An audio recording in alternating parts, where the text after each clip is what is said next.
this timely forum, unfortunately timely.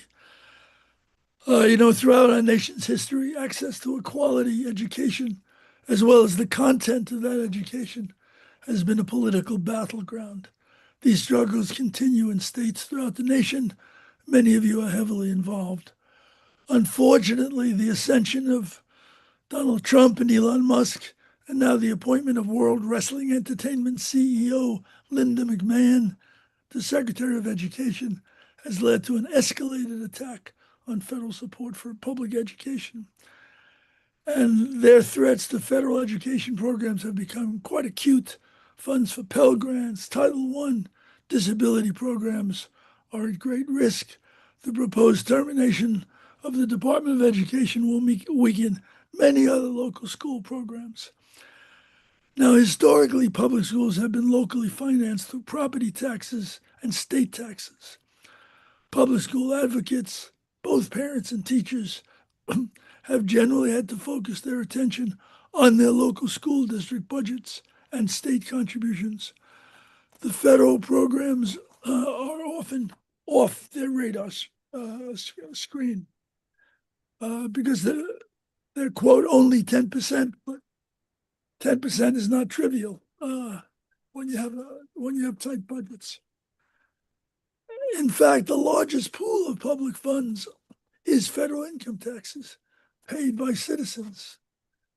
Now, given the critical importance of public education and maintaining the health of and expansion of a thriving society and economy, the nation needs to sharply increase the federal congressional education budget. But in fact, even before the proposed deep cuts, the federal contribution to public education and to housing and to health care and to public transit and to other human needs has been very limited.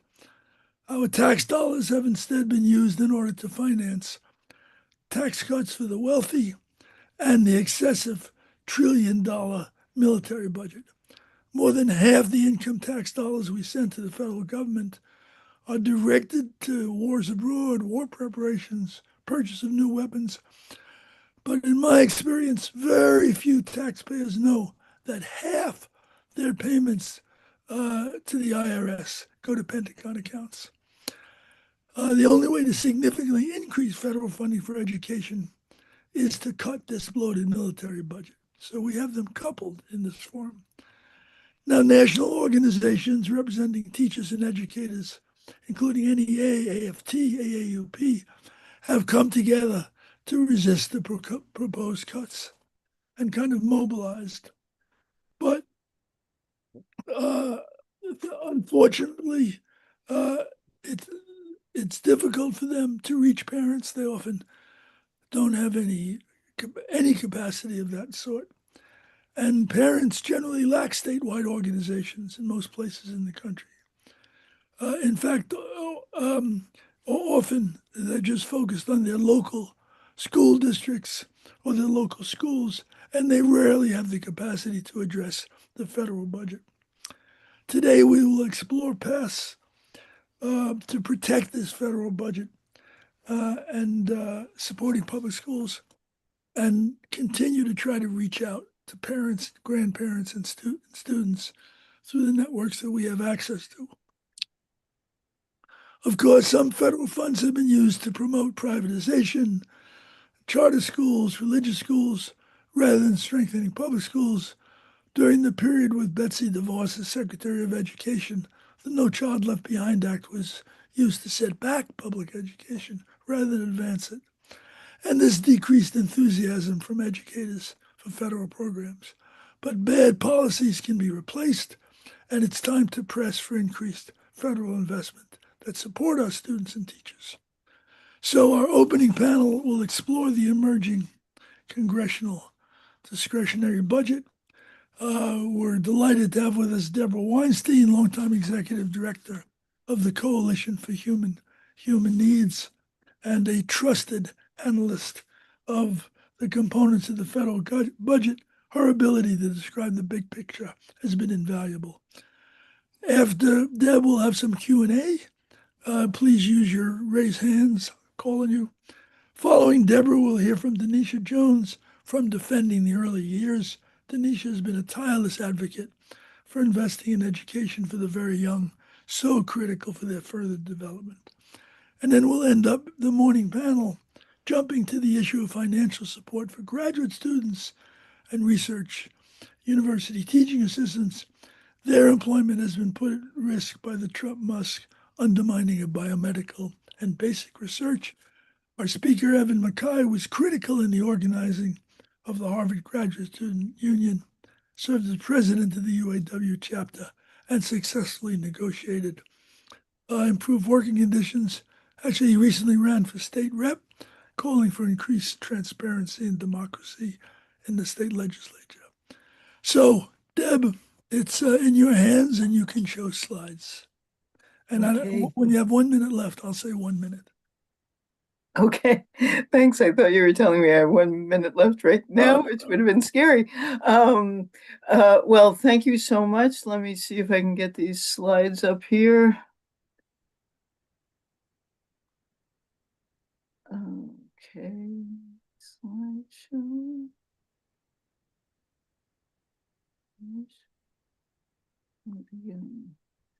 All right, so I hope you can see this. Thank you everyone for being here on a Memorial Day weekend. And for those of us following congressional issues, federal issues, quite a fraught week we have just emerged from. Let me see if I can make this move. All right, I'm gonna give some big overview here. Partly what we need to talk about, of course, is the huge Pentagon budget and the trends for it, but in a very big picture that I'll hope to convey. So you have doubtless seen these kinds of slides before. The U.S. spends a gigantic amount on its military budget, and this shows that it spends more than the next 9 countries combined. On top of that, there are very massive efforts to expand the military, both spending and role. So one thing it's important for us to know is there are 2 places now where we can find significant military expenditures, Defense Department and beyond the specific Defense Department expenditures. In the bill that just passed the House, which has been known as Reconciliation Budget Bill, it adds about $150 billion over 10 years, but this money is very, very front loaded in the initial years. So that's the sort of new aspect where there is significant military expenditures added. Then we have a very introductory proposal from President Trump for the fiscal year that'll start October 1. They call it a skinny budget because it has very little detail. But the key area here is that while if you look at the appropriations or annually appropriated numbers alone for defense, it looks like it's flat funded, but please don't believe that because they add money specifically from this item 1 here of more than $100 billion in addition to get them to about $1 trillion budget. This is more detail than you want to know, but just to show to you, there is this very large set of military expenditures in this reconciliation budget. This is somewhat unprecedented to be adding money in this category of spending for military uses. So just be aware that this is a new element and important to know, because if anybody tells you, and we are currently seeing criticisms from Republicans in the Senate that the president seems to have flat funded military spending in his appropriations. Well, no, he adds a lot. So there's a big increase combining these two sources. So this spells it out for you. And it also shows this very dramatic distinction between what is spent on defense-related appropriations, Pentagon, plus certain other elements of government that count in what is called defense or military expenditures. That's up more than 13% over the previous year, counting in the money from the reconciliation bill, while things that are not defense related, the education programs you care about, health and nutrition, and so many other programs, including international but peace-related expenditures, all of that goes down well over 16%. So you can see the gigantic divergence and the priorities that diverge so badly from what your priorities are and the Coalition on Human Needs. These are some examples of what the Trump appropriations proposal, the one that doesn't have very much detail in it yet, for the upcoming fiscal year. For education, down 12%. Truly massive reduction in what's called Title I, K through 12 education focused on low-income communities. Just for comparison, it was over 19 billion in fiscal 24. So a $4.5 billion reduction is absolutely massive.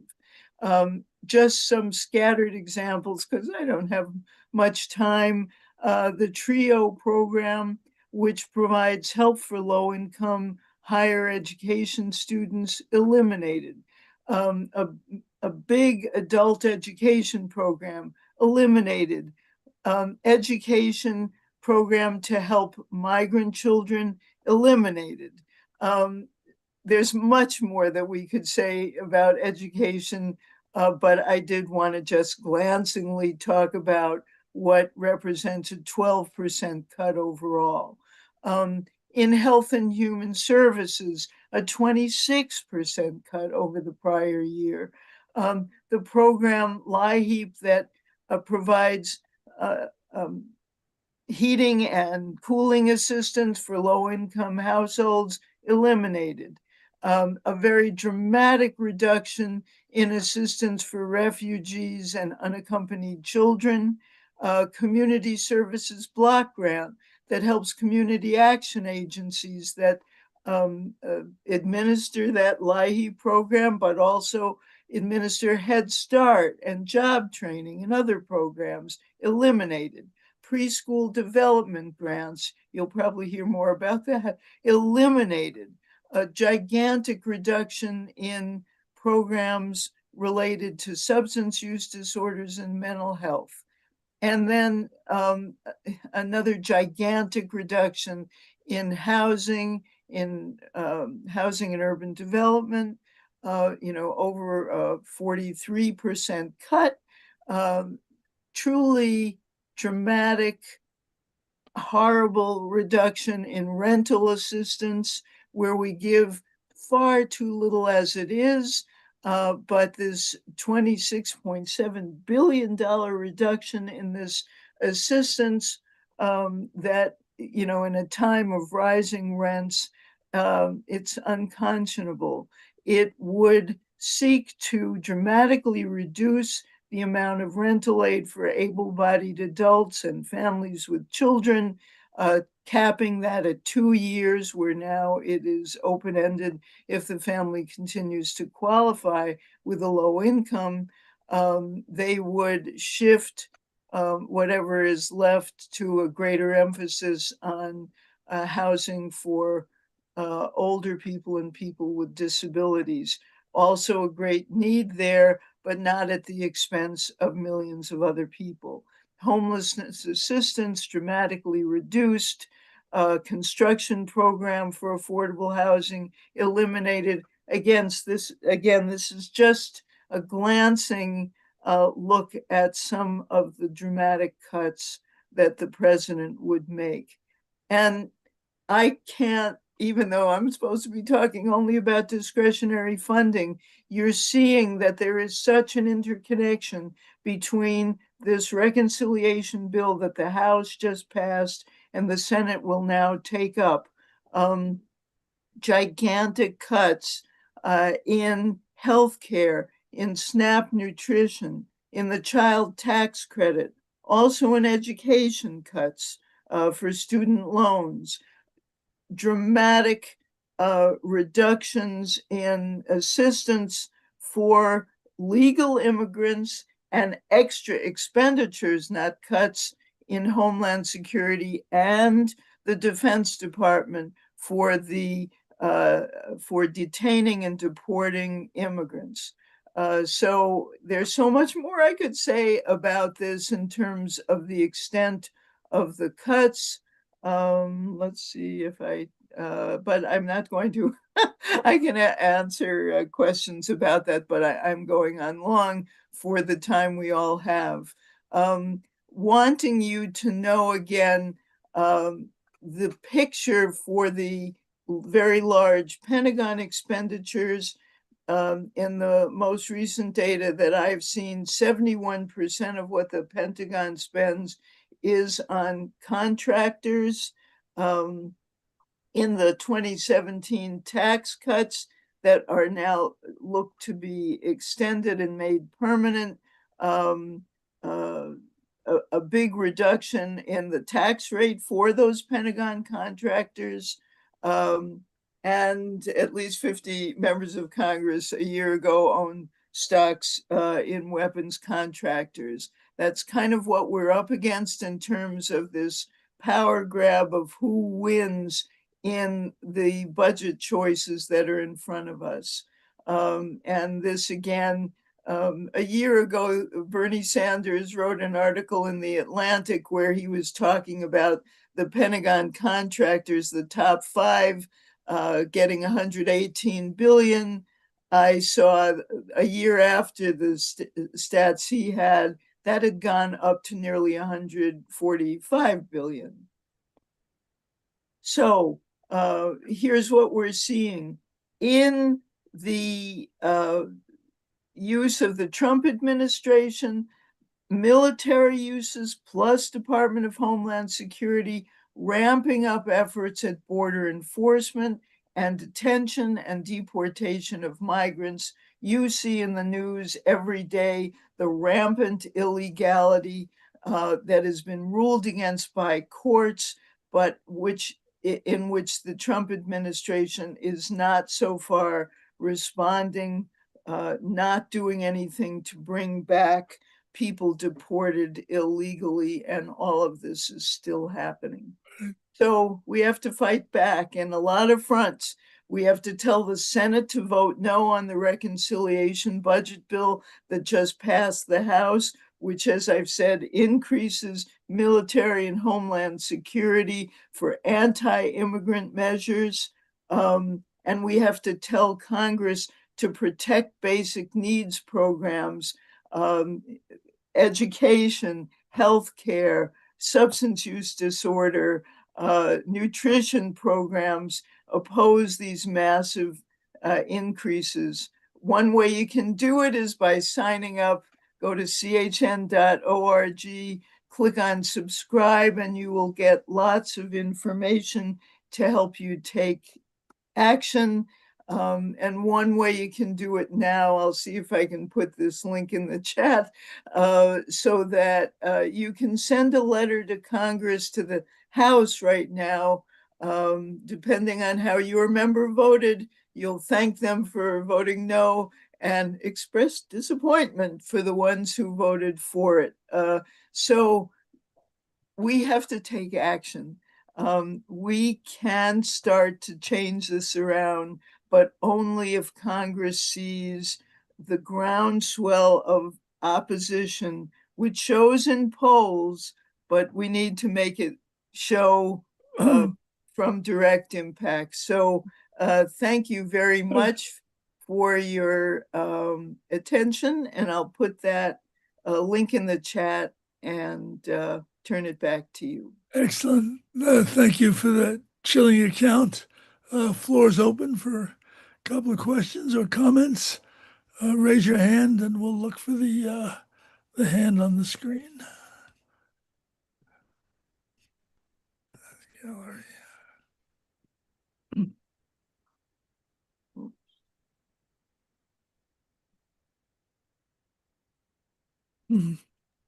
They're stunned into silence. Right. It's okay. There'll be time. We can go on to Denisha and then come back, to these. Oh, someone has their hand up. Oh, Bailey, please speak. Nope. Disappeared. I don't see a hand up. Disappeared.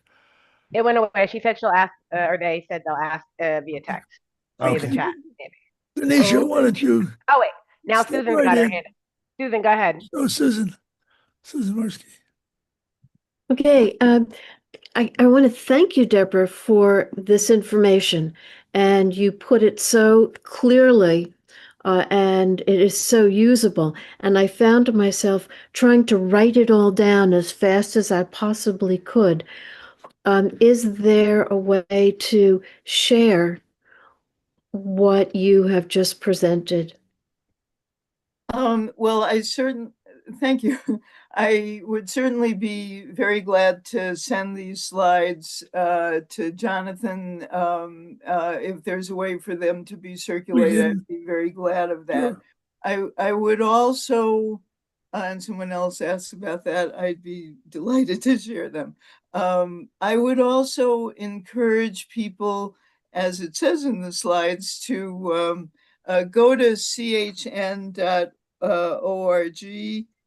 which I can put in the chat brilliantly there, where if you do go up to the upper right, you can subscribe, and then you'll start to get ongoing information. The link that I put in the chat a couple of chats before is kind of long, but you can click on it and it sends you to an action where you can contact Congress.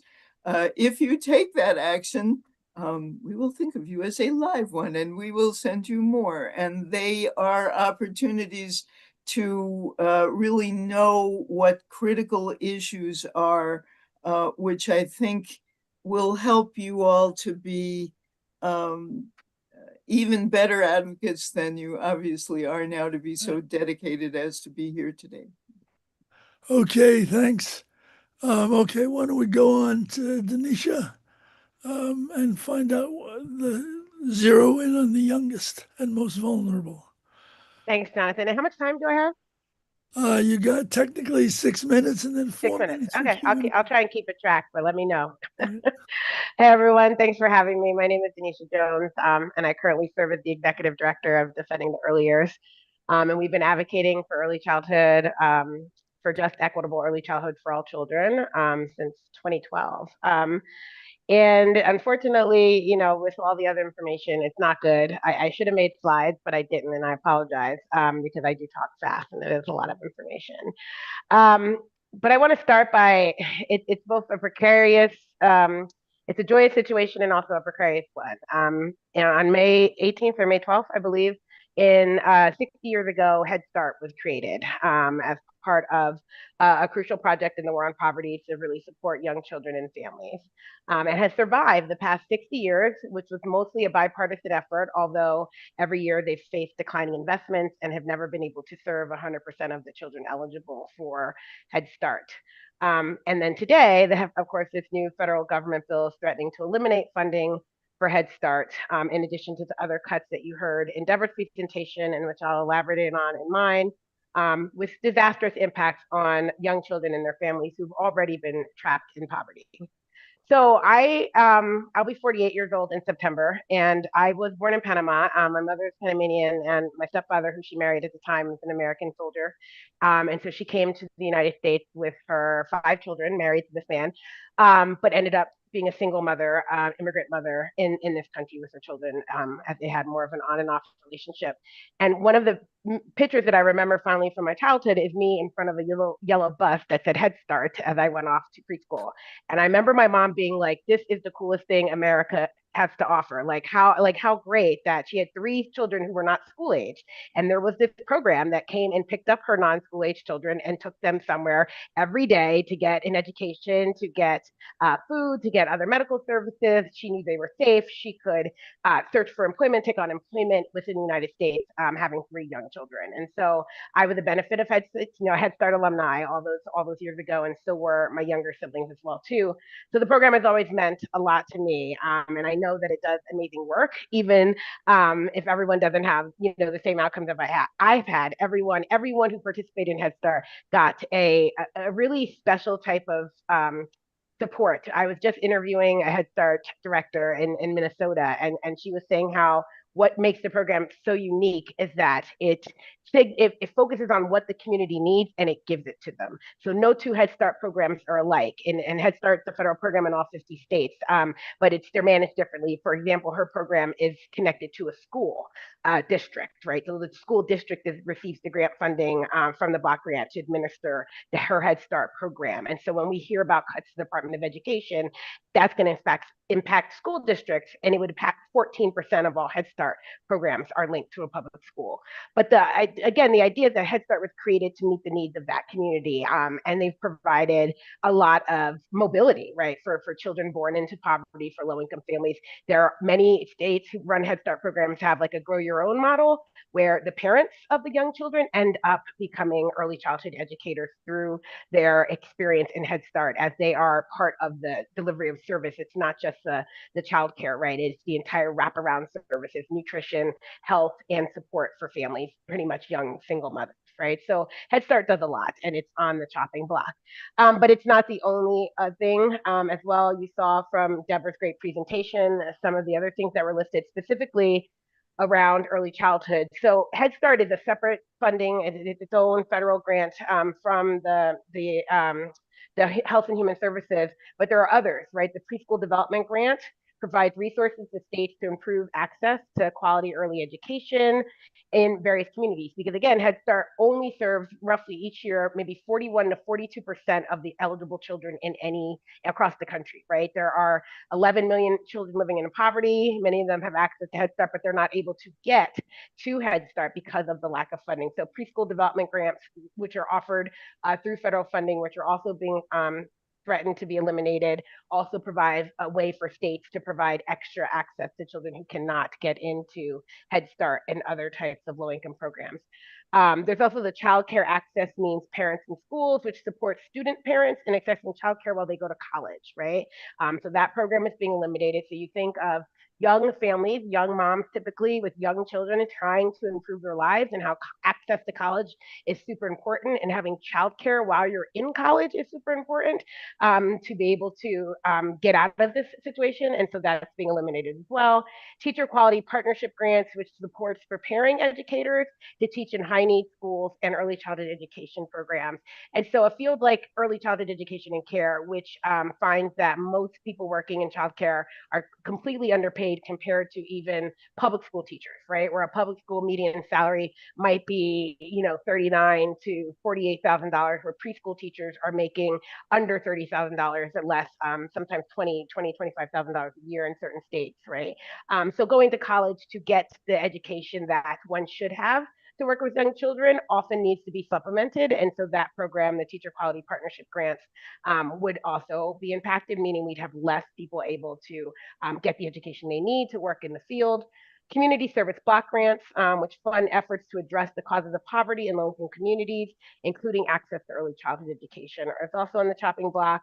And then the $4.5 billion cuts to federal education grants to public schools. And again, 14% of Head Start has public school as their grantor, but there are other ways that public schools also serve early childhood communities. I lived in Washington, D.C. for a large portion of my life. I went to college out there. Every public school in the District of Columbia has a pre-K 3 and 4 classroom connected to a public or a charter school, every one. And so when schools are being threatened with funding, a lot of schools that already provide early childhood, ages 3 and 4 programs, will also see those programs be cut, and will also see those programs lose funding and those parents having access to those spaces as well.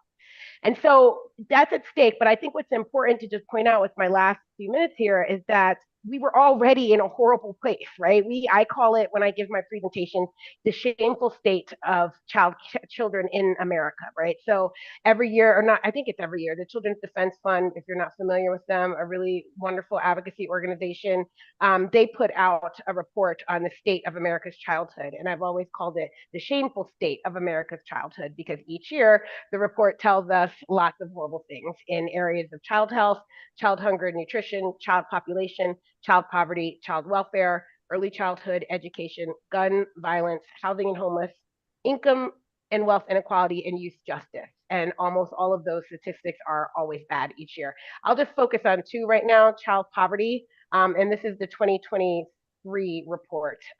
11 million children are in poverty. Among the 74 million children living in the United States, 11 million are in poverty, or 1 in 6 children under 5. 3 million children were poor. And so children remain the poorest age group in America, with children of color, children under 5, children of single mothers, and children in the South suffering from the highest poverty rates. Right. So that's just one thing to know. We're facing a crisis with children living in poverty. The other area is just early childhood education. So this report notes that $10,600 is the average annual cost for childcare, and that is 1/3 of the annual income of parents who are childcare costs single parents at least 1/3 of their annual income in all but 7 states, right? 1/3 of the income that they're making to go to childcare.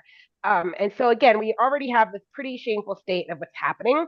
And then on top of that, we have a childcare crisis. If you're not familiar, there's a wonderful podcast called No One Is Coming to Save Us, where they've been examining the impact of the childcare crisis. We saw what was happening in childcare around COVID.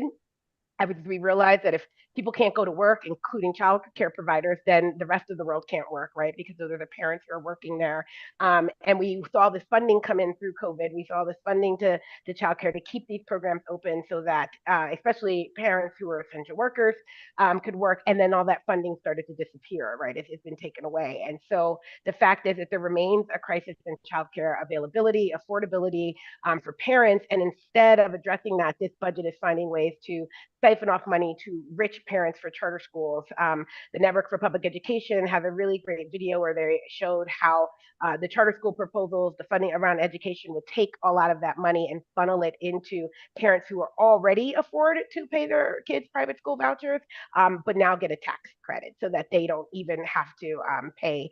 They get even more of an advantage, right? So that's just another way. And so I just think it's important to know that, of course, things were bad before. We've already had a state of crisis, but they're going to be worse.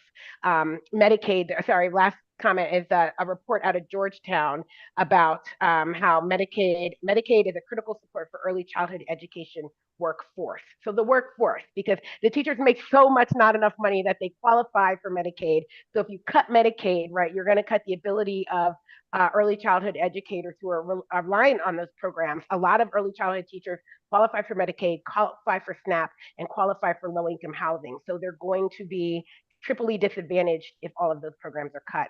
And so I'll stop there. Thank you. Thank you.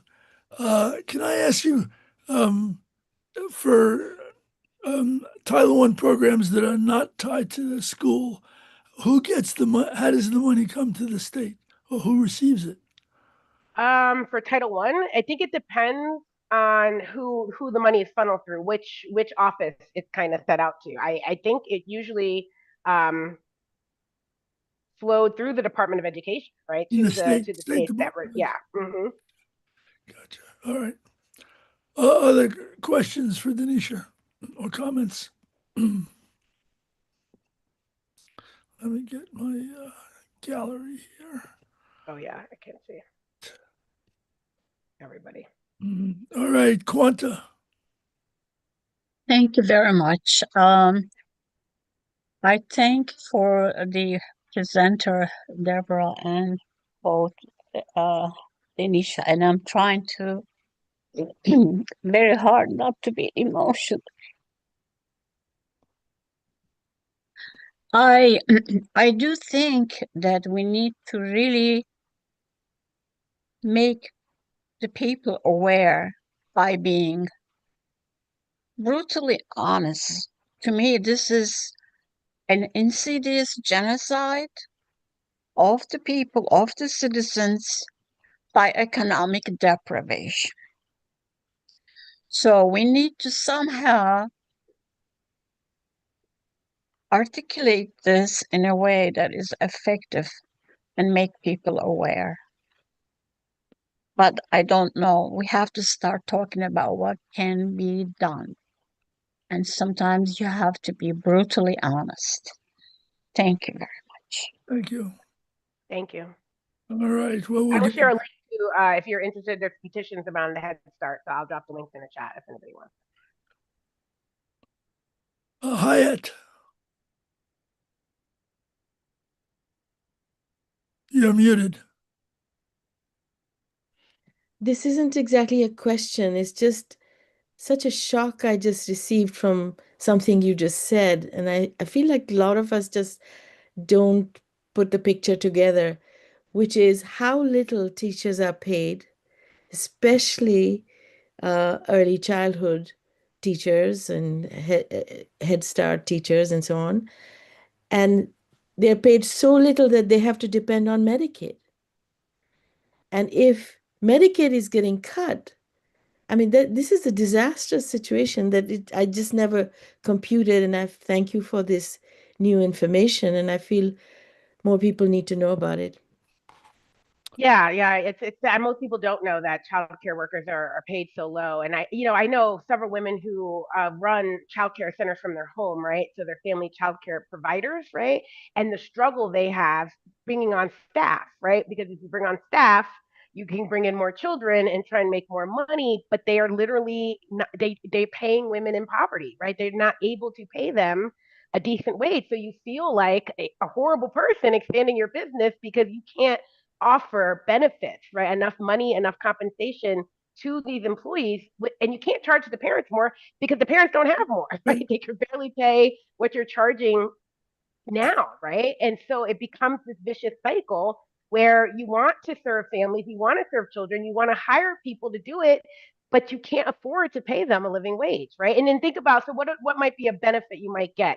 The benefit might be if you work in childcare, your children go to free. In states like New York, you can't, if you're working in the classroom, your child's in the classroom, they won't pay for your child's childcare. You can't be employed and have your child going to childcare for free in certain states.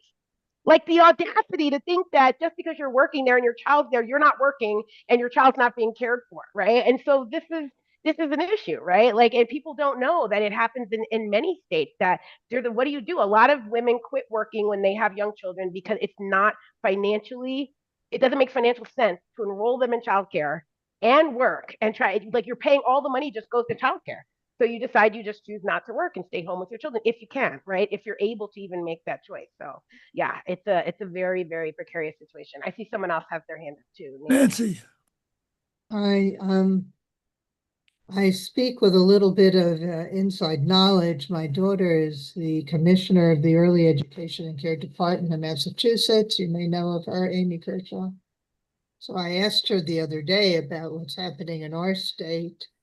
Well, first of all, 30,000 children are awaiting childcare slots and on a very long waiting list, obviously. But the good news is the state did pick up the loss of federal money in the grant that the feds were giving. However, it's only for 1 year. So I'm just bringing that up and wondering what your thoughts are about how, where should we be, shall I say, putting our effort to assure that Massachusetts keeps that money in place? Yeah, it was a big, great deal that Massachusetts came up and put in the money, like the shortfall funding, and that's what most states are going to need to do. But where can states do that, right? How can states do that if they're getting right, if they're not right?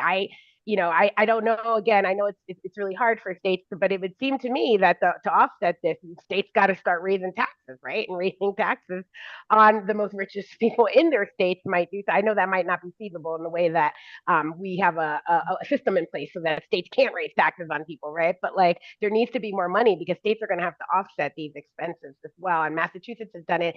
And there's been a push, right? If you're not familiar with the 930 call, that is a weekly call that happens for people in Massachusetts to sign up to advocate around early childhood. And each year they are working tirelessly to ensure that there is enough funding, right? That if the federal government's not going to come in, that the state's going to come up, that the state's going to fund universal childcare and universal preschool and childcare in that state, right?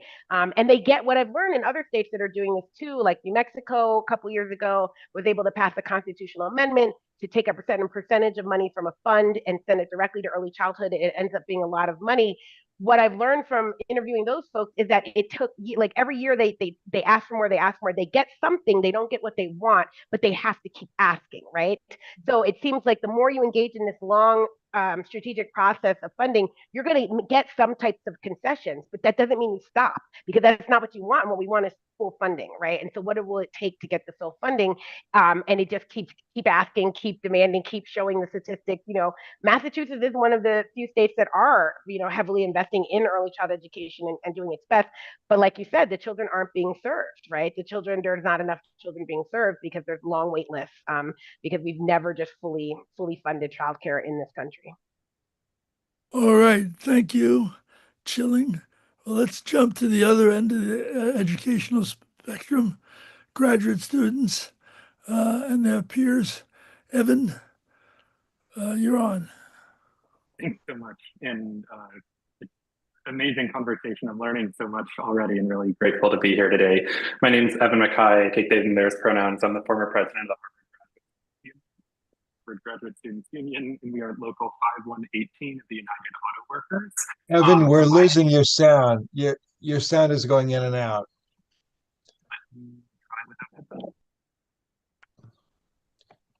How's this? Yeah, Better. Excellent. Evan MacKay, they, them, theirs pronouns. I'm the former president of the Harvard Graduate Students Union. We are local 5118 of the United Auto Workers.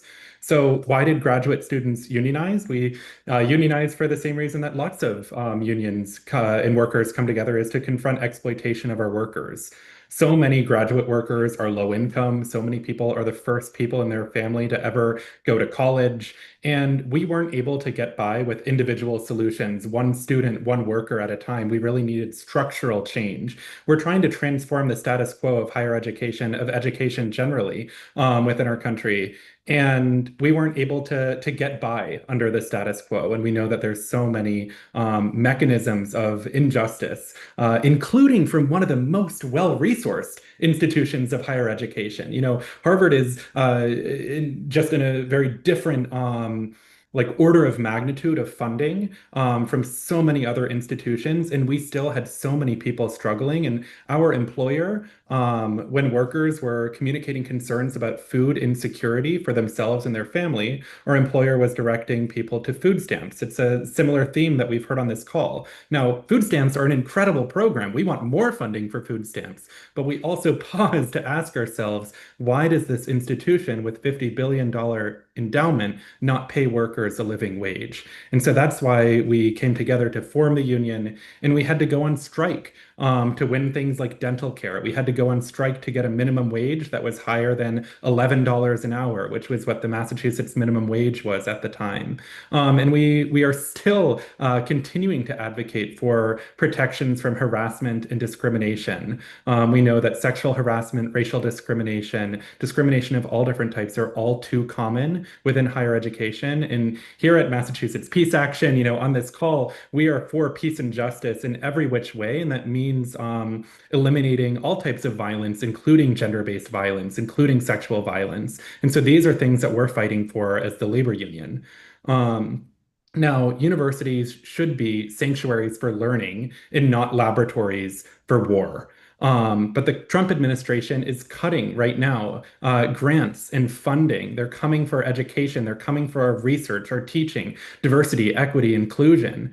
And they're doing this for two buckets of reasons. The first of which is for like a funding reason. So they're defunding public health and science research in order to fund the Pentagon and the military, as well as in order to fund these tax cuts to large multi-state corporations and the ultra wealthy.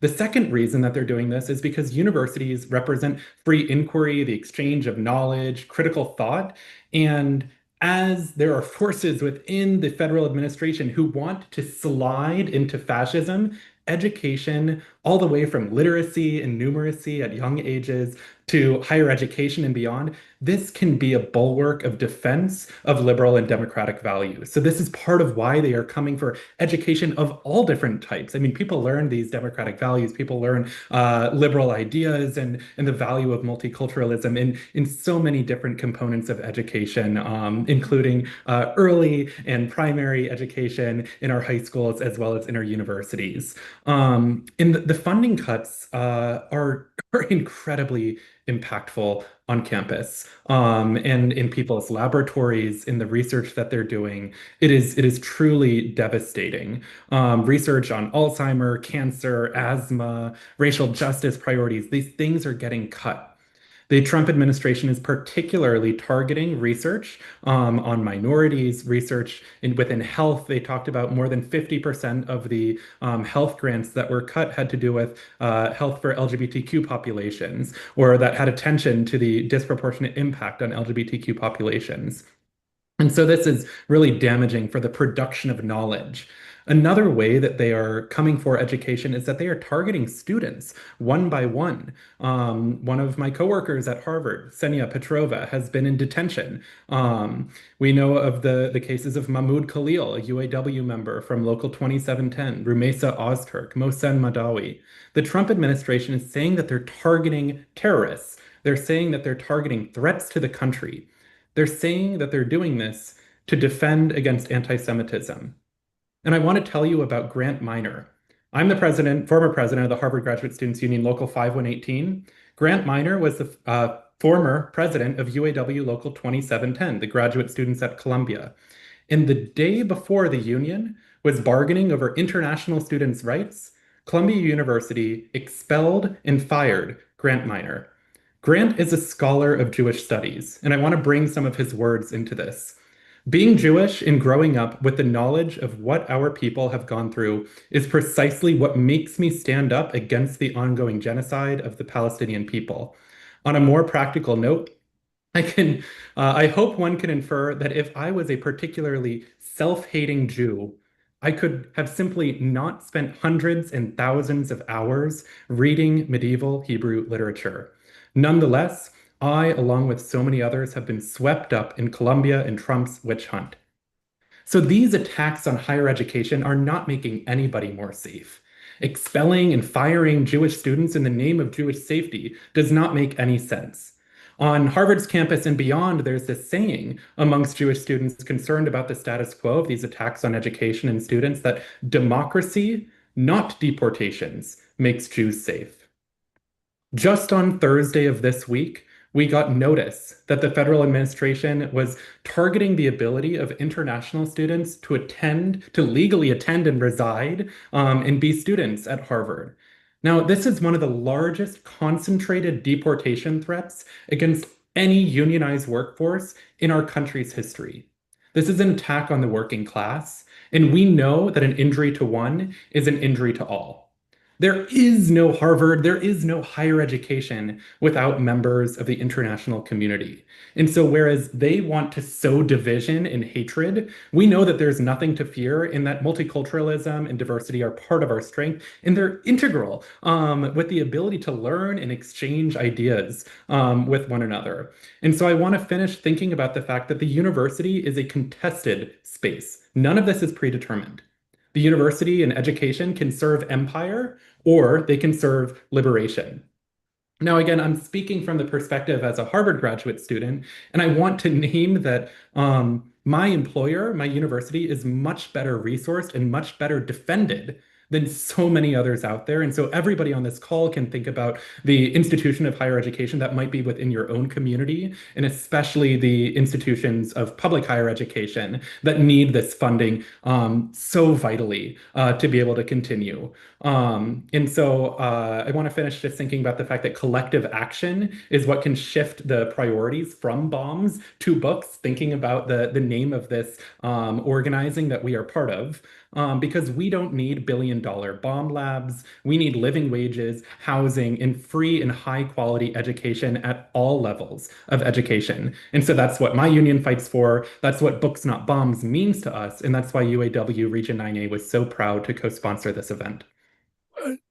Thank you so much for a cogent description of hard times getting harder.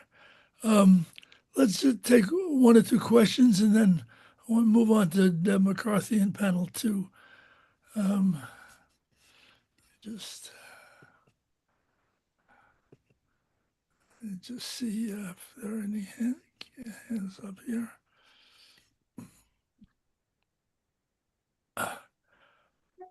All right, seeing none, given the clarity of Evan's, Gary. Yes, hello.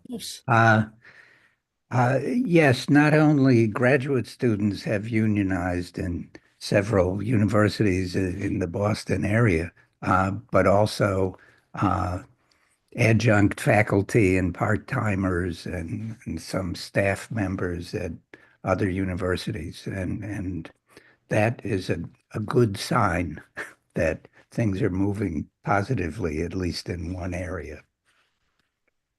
Yeah, we see the importance of unionized educators from pre-K and early childhood education. UAW also represents many workers in early education and education of young people.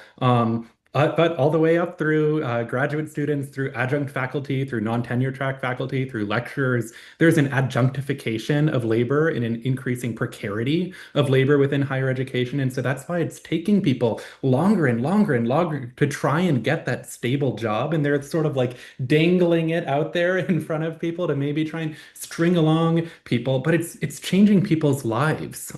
People are unable to start a family. People are unable to grow a family. And so that is like reproductive injustice, absolutely. But it's shaping people's lives and livelihoods. So thank you, Gary. Thank you. All right, last question, Robert Costa. Hi, I'm just wanted to thank you for speaking. And as a Tufts University part-time master's student, it was particularly close to home when someone was seized off the streets of Somerville, and there's a lot of interest in this among graduate students and even among faculty who were letting us know about like protests and sending messages to graduate students. And there's a lot of concern about attacks on people that are trying to learn how to think. So I appreciate this. Thank you. Thank you. And I hope that everybody is able to read Rumeysa Ozturk's words, the op-ed that they didn't want people to read and really engage with. Thank you. All right. We're going to move on to Deb McCarthy, who's chairing the next panel. Deb is Vice President of the Massachusetts Teachers Association, leader on many social and educational fronts, longtime classroom teacher also. Deb, take it over. Why, thank you. So I am Deb McCarthy, an educator with 25 years experience in the fifth grade. For some on this screen, you may know my voice from the resistance against a $1 billion testing industry that has diverted our public funds from the foundational core of our democracy, the public education of our common good. Some of you may also know about our resounding win last November with question 2 as part of a strategic plan to dismantle the testing industry and reclaim our students' right to a public education that is free from the tentacles of the profiteers. Here in Massachusetts, the NTA is actively resisting the manufactured fiscal crisis that is a result of the far-right agenda to destroy public education for profit's sake. Presently, in community after community, regardless of the zip code, we find educators, parents, and community members canvassing their neighborhoods and phone banking residents as they try to pass local overrides to avoid the draconian cuts that are happening in our public schools.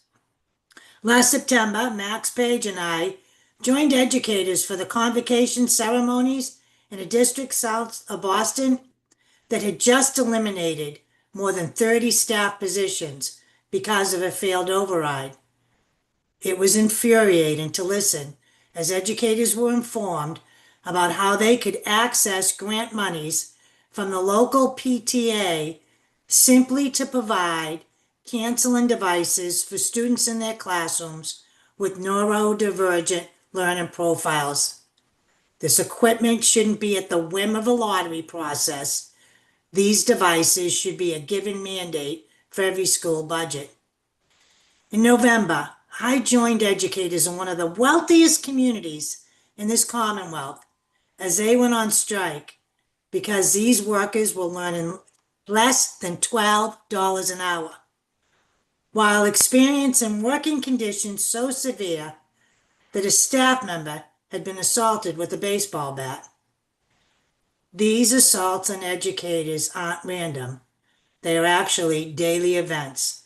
And in the past 4 months alone, I have spoken personally to folks who were concussed twice in the last 6 months, who were bit in the face by a first grader, who had received stitches from a head wound, another who underwent surgery for a separated shoulder. I spoke to an educator in her 30s who experienced a hairline fracture in her pelvis from an injury she received from an elementary school child. One educator even showed me pictures of the Kevlar vests that their district is purchasing to keep them safe. To add insult to these injuries, these educators are denied assault leave. They must use their own sick time as a direct result of the underfunding and under-resourcing of our public schools here in Massachusetts. Max Page often shares the talking point that if Massachusetts were a country, we would be the 4th richest nation in the world. And yet, we are experiencing these conditions that I just shared with you. The implementation of austerity budget is deliberate. The fiscal crisis that our schools are experiencing is manufactured, and the reallocation of our public goods into the pockets of the billionaire class is intentional. And it is my honor to now turn the rest of this session over to 4 individuals who are going to share some analysis and some suggestions as we need to collectively be part of the resistance going forward to reclaim our public schools. I'm going to first begin with Karen Dolan, who is a fellow at the Institute of Public Studies. Karen currently directs the Criminalization of Race and Poverty project at IPS. Some of her publications include The Poor Get Prison, The Alarming Spread of the Criminalization of Poverty, Closing the Inequality Divide, How the Safety Net is Failing Americans, and How to Fix It. She is here to talk to us about congressional budget battles. Karen, please. Thank you so much, Deb. I'm down in DC. I'm not in Massachusetts, but I was born and raised in Massachusetts, and I thought I might be the only one on the call with a Massachusetts accent until I heard you. So there we go. I'm actually, the name of my institute is the Institute for Policy Studies in Washington, DC. And many of you will know that our National Priorities Project has been located in Massachusetts since its inception, first run by Greg Speeder and now by my colleague Lindsay Kashgarian. And I worked with Mass Peace Action extensively and with Greg Speeder on Cities for Peace to try to stop the war in Iraq. And we concentrated on the money that was being spent to prosecute that war and to kill millions and millions of people, how it could be better spent at home. So I will say a few things that kind of echo and reinforce what Deb Weinstein said, and then I'll just do a quick run through of the trade-offs in the way that we do talk about the Pentagon spending, military spending, and how it could be better invested in our families and our communities. So this reconciliation bill trumps big, beautiful bill.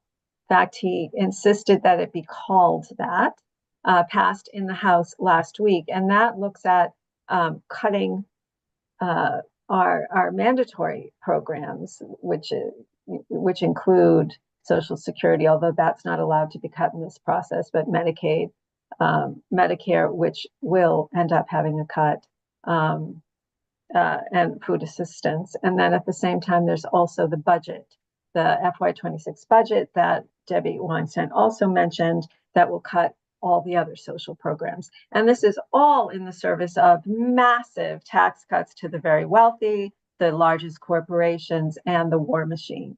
So it is the biggest transfer of wealth from poor and low income people to the richest and to the corporate profits of the defense industry. What the one big beautiful bill, which of course is perversely named, as we know most of the things coming out of this new regime and new Congress are, cuts Medicaid, the largest cut in history, $717 billion, which will which will put at risk about 15 million people off of desperately needed health care. And cuts to SNAP, again, the largest that we've seen in the program's history, $300 billion, that will threaten over 11 million recipients, including 4 million children. So we're literally taking food out of the mouths of children. And these things compound because people who rely on Medicaid often rely on SNAP. And when they're losing both, and then in the other budget, they're losing housing and rental assistance, it's just devastating. On top of the education cuts that everyone's talking about today. So there's increased work requirements, even though they've been proven not to get more people into jobs. Most people are working who receive these benefits. And if they're not, they're still eligible because they are either getting an education, caring for children, caring for disabled or elderly parents, or disabled themselves. It will increase cost to 22 million people who get their health insurance through the Affordable Care Act, because it does not renew the tax cuts, the tax credits that were afforded people so that they could afford health care. So as this tax package is expiring, the taxes for the rich, they are renewing and expanding the tax credits and tax cuts for the rich, but they are not going to renew the tax credits that enabled people to have health care. Same thing with the child tax credit. They are expanding the child tax credit, but for the richest, for the higher income families. They do not extend the tax cuts down, the tax credits down to people with lower incomes who need it the most. So there will be 20 million people left out, including 4.5 million children who are US citizens, but one of their parents doesn't have a social security number. Those children have always been eligible to receive the child tax credit. Now they won't, but the wealthiest families who qualify will see an increase. So it's really, there isn't a word for it. And we need the public to understand it, because the Republican talking points are, oh, there's no cuts. This is waste, fraud, and abuse. This is immigrants who don't deserve it. People should get a job. It's our responsibility to pull back the curtain, expose the king has no clothes, and make sure that this changes in the Senate. There are other things it does is, a lot of people have talked about education, and one of the things also for higher education that this reconciliation bill does is increase the borrowing costs for students by thousands of dollars per year, and increases the penalty for not paying on time or being in default.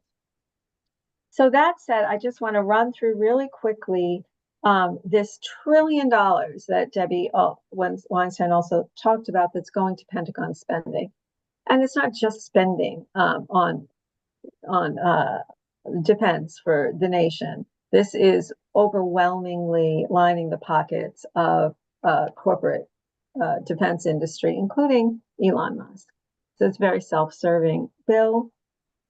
If you took that $1 trillion or $1 trillion of any of these massive tax cuts for the wealthy, what $1 trillion could do instead for our families and our communities is going to be all of what I'm listing, not either or, all added up together. So are you ready?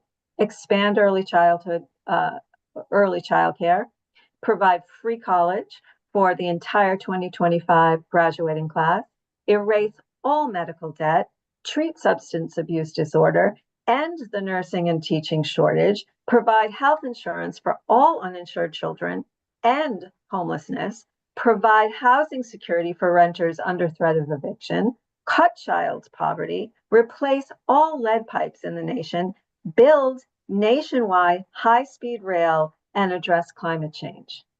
All of that for what we are giving away to the wealthy and to defense corporations. Just a fraction of what we're giving to them. So that's probably my 6 minutes, and I'd take any questions if you have. Right. Thanks a lot. All right. Questions for Karen? Bailey?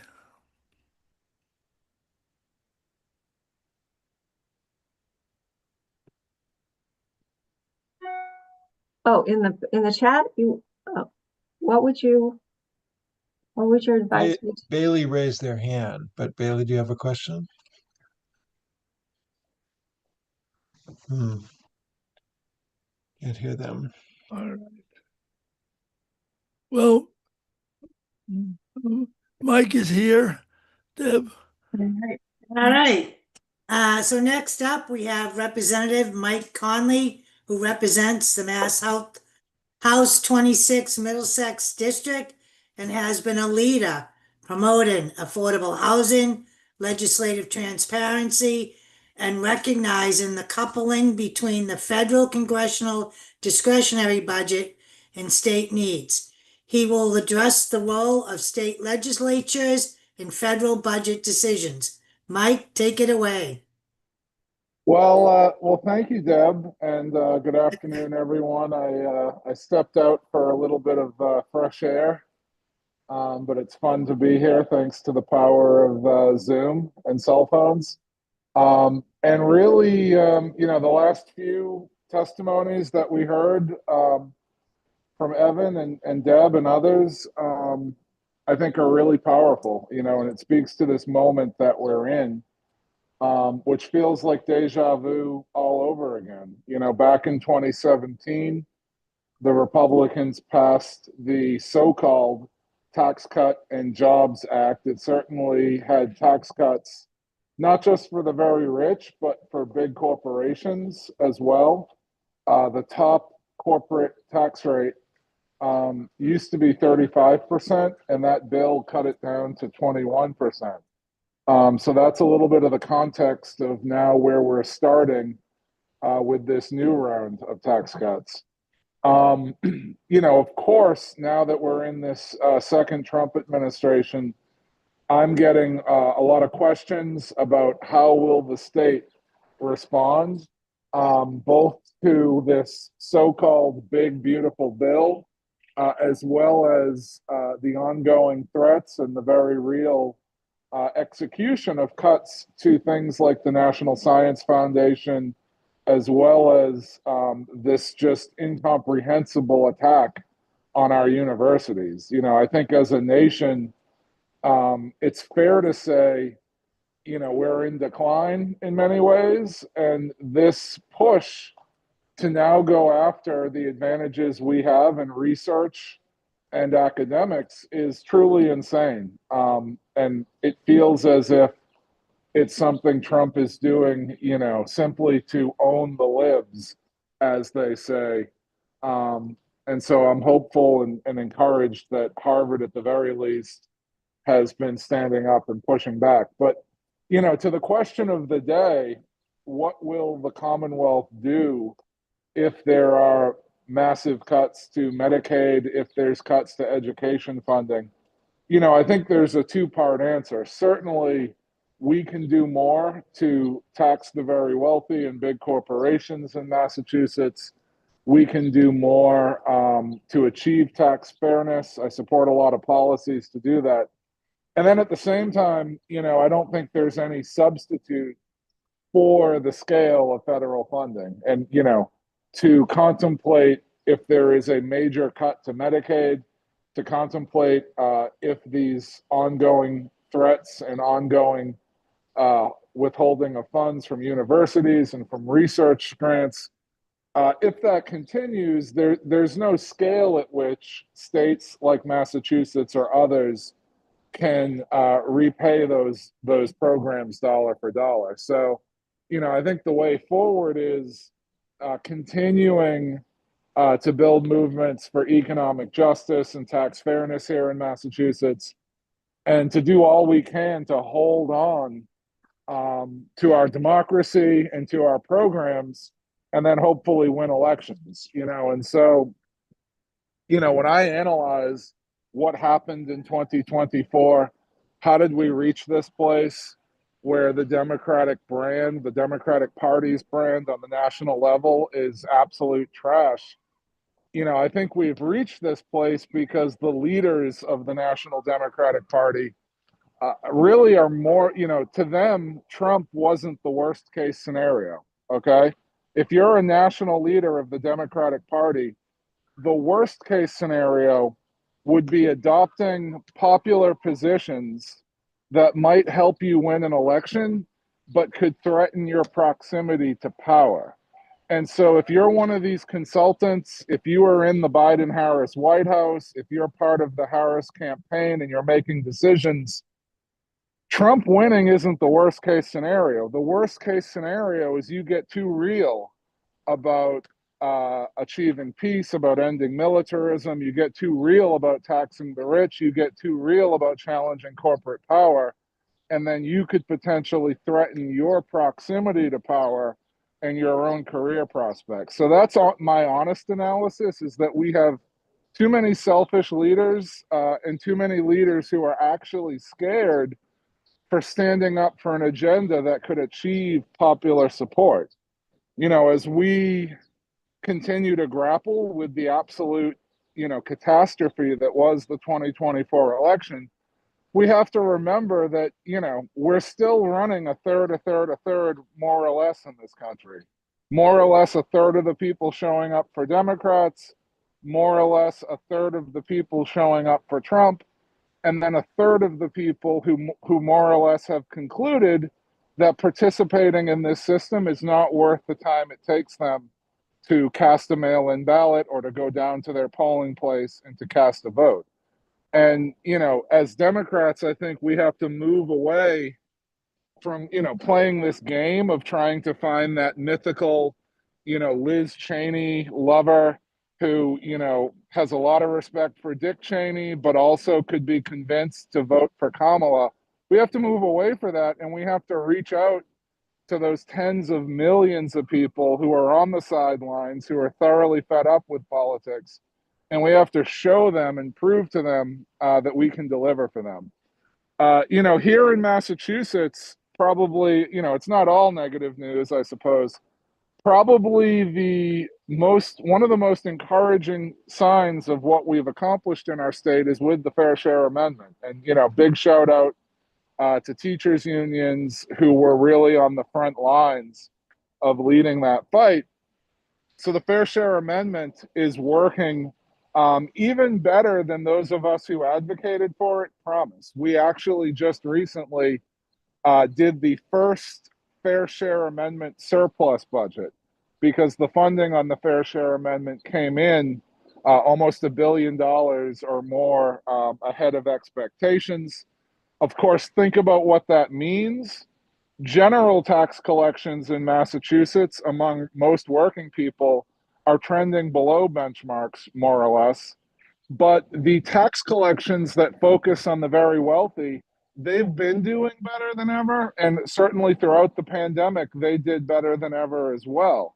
And so what is actually keeping our budget afloat right now in Massachusetts, the reason why we're not actually talking about cutting MBTA service or raising fares on the MBTA in this moment, is because we did all that work to pass the Fair Share Amendment.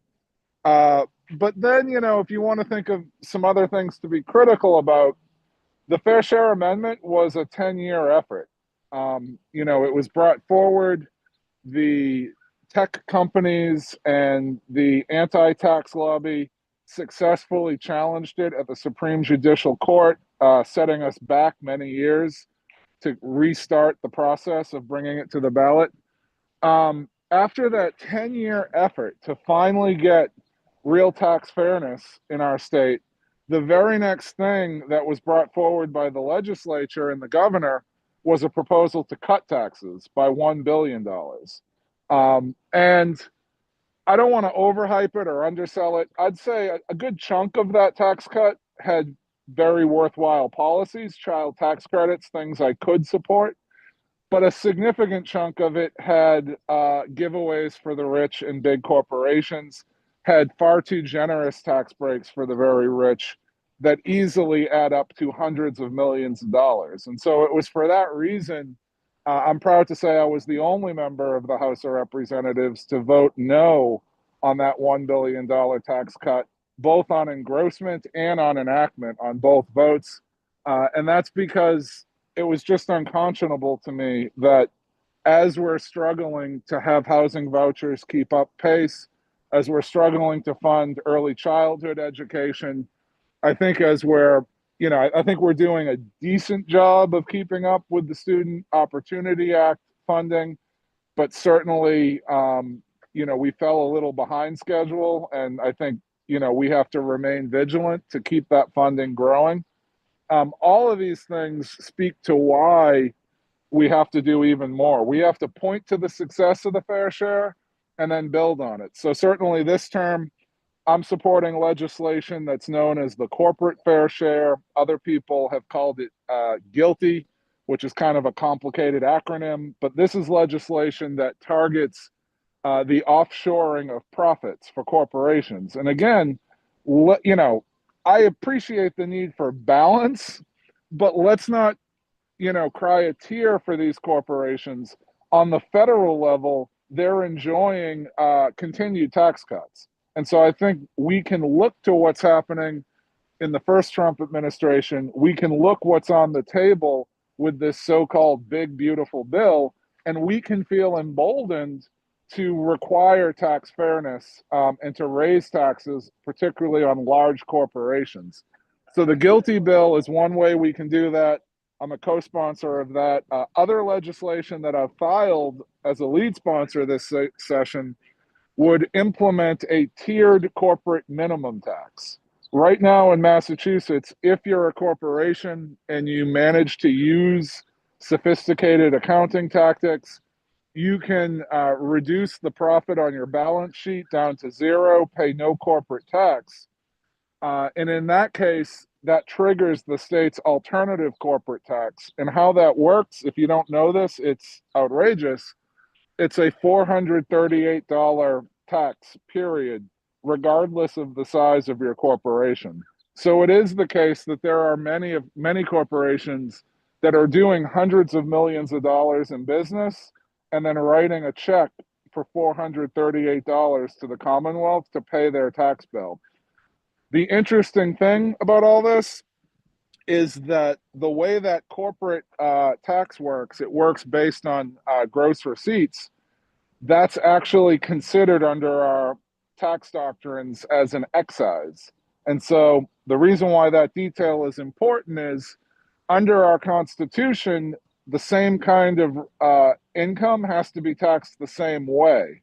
That's why, if you follow along here, we had to go do a constitutional amendment to get the fair share amendment.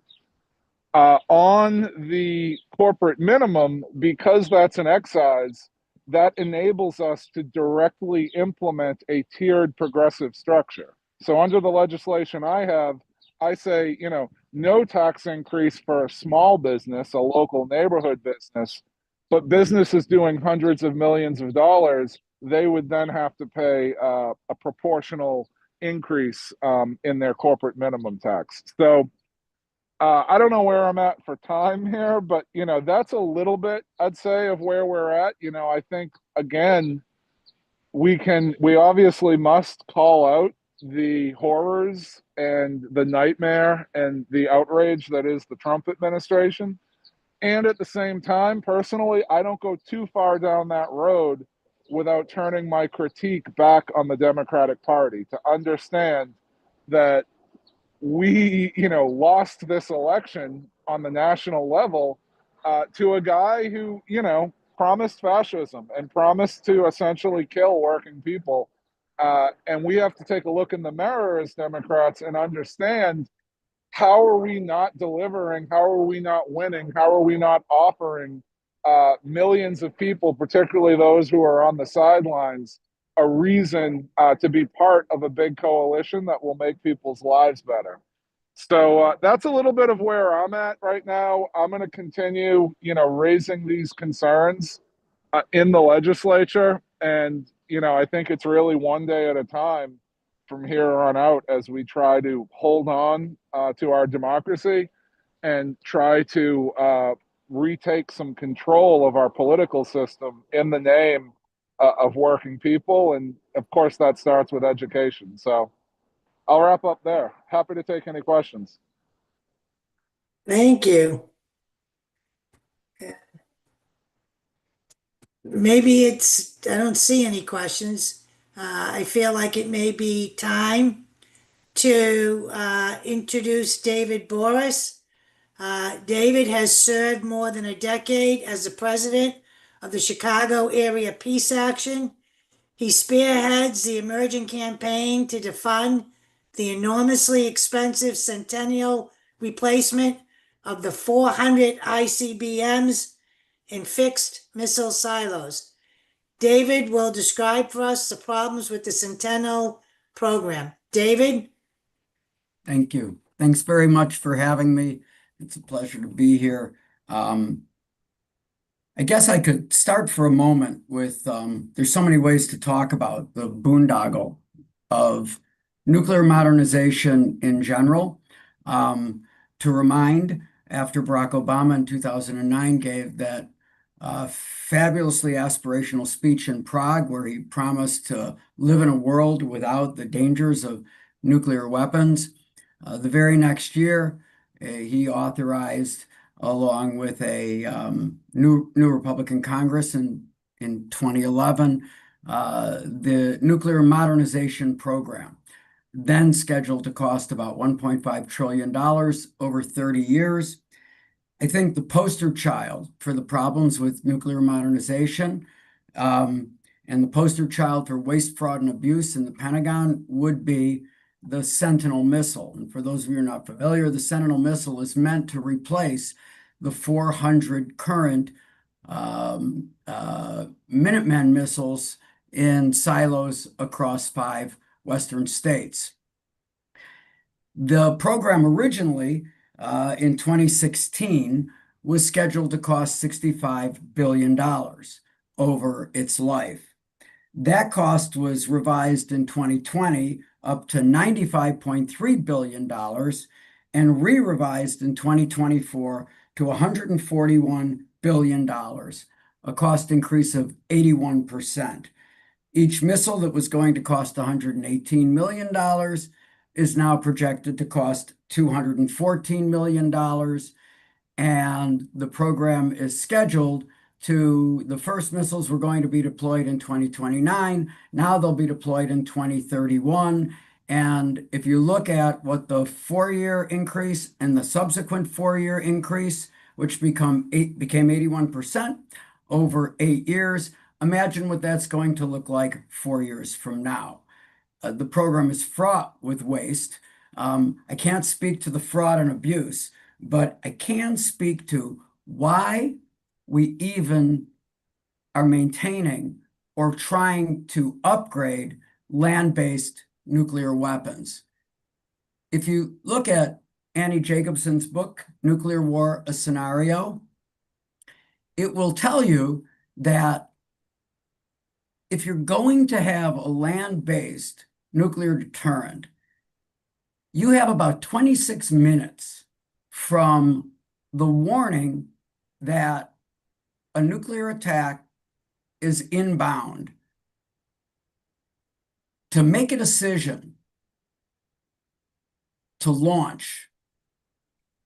You're left with about 10 minutes for the US president, who has sole authority to launch those weapons, to decide to use them or lose them. And thus the fate of the world, or at least 90% of the 8 billion people that live on the planet, hang in the balance of those 10 minutes. And the mental, emotional, and spiritual stability of one human being. And if we look at that human being who now occupies the White House, I don't think anybody is confident in his emotional, spiritual, or mental capacity to make a decision like that. We used to think that it was the actual blast of a nuclear weapon. I'm talking about back in 1978. We used to think that it was the blast of a nuclear weapon that would create the death and destruction. But what Richard Turco taught us in 1983, when he understood the concept of nuclear winter, which Daniel Ellsberg talked about incessantly in the last 2 decades of his life, that those inbound missiles would create a firestorm that block out 70% of the sunlight reaching the ground and effectively make it impossible to grow crops for 3 years or more. So the unfortunates who survived the original searing effects of blasts and the pursuant radiation poisoning would die of starvation over the next 2 to 3 years, leading the brilliant scientist and author Carl Sagan to remark of a thermonuclear exchange at that level, to say the living will envy the dead. So the obvious steps are to A, eliminate the program to replace these weapons. Now, Elizabeth Warren has a conversation where she says we can not replace the weapons, but we can continue to upgrade the Minuteman III. I believe our conversation really should lead rapidly to getting rid of the land-based leg. The ACA talks about, if you really feel you need a nuclear deterrent, there's over 1,000 warheads deployed on submarines around the world that are invulnerable to enemy attack. I think organizationally, what we really want to see is what Barack Obama claimed he wanted to see in 2009. That's the elimination of nuclear weapons all over the world, but you have to start somewhere. And so I think we can offer to at least begin by taking the most unstable leg of our nuclear arsenal, the most dangerous part of the arsenal, because you don't have time to respond, and begin by not just talking about eliminating the Sentinel missile, but talk about eliminating the entire land-based arsenal. Our 75-year history of nuclear weapon possession is replete with example after example of misunderstandings, accidents, and Cold War fear where we just barely escaped a major exchange of thermonuclear weapons. Now we increase the opportunities for misjudgment by a full 50% by adding China into the mix as a burgeoning new nuclear power. And we have zero history of working on nuclear arms treaties or negotiations with China. By a stroke of luck or the right person being in position to exercise proper judgment in the moment, or by cooler heads at the top restraining their initial instinct, we've avoided the apocalypse. But we should not and cannot count on that to last forever. Winning streaks don't last forever. We've been the beneficiaries of a fantastically long winning streak with respect to nuclear weapons, and it won't last forever. If we continue to add bullets to the chamber of the revolver we hold to both our heads and the heads of the world population in this lunatic game of nuclear Russian roulette, our luck will run out and we won't get a second chance to get it right. In the opening of the 2003 movie, which I think is a really important film, The Fog of War, former Defense Secretary Robert McNamara's apology for Vietnam, he says, the conventional wisdom in warfare is, quote, don't make the same mistake twice. Learn from your mistakes. But there will be no learning period with nuclear weapons. You make one mistake and you're going to destroy nations. And now we know, because of nuclear winter, we won't just destroy the belligerent participants. We'll functionally destroy human civilization across the planet. And we won't get a second chance. So thank you. And I look forward to any questions.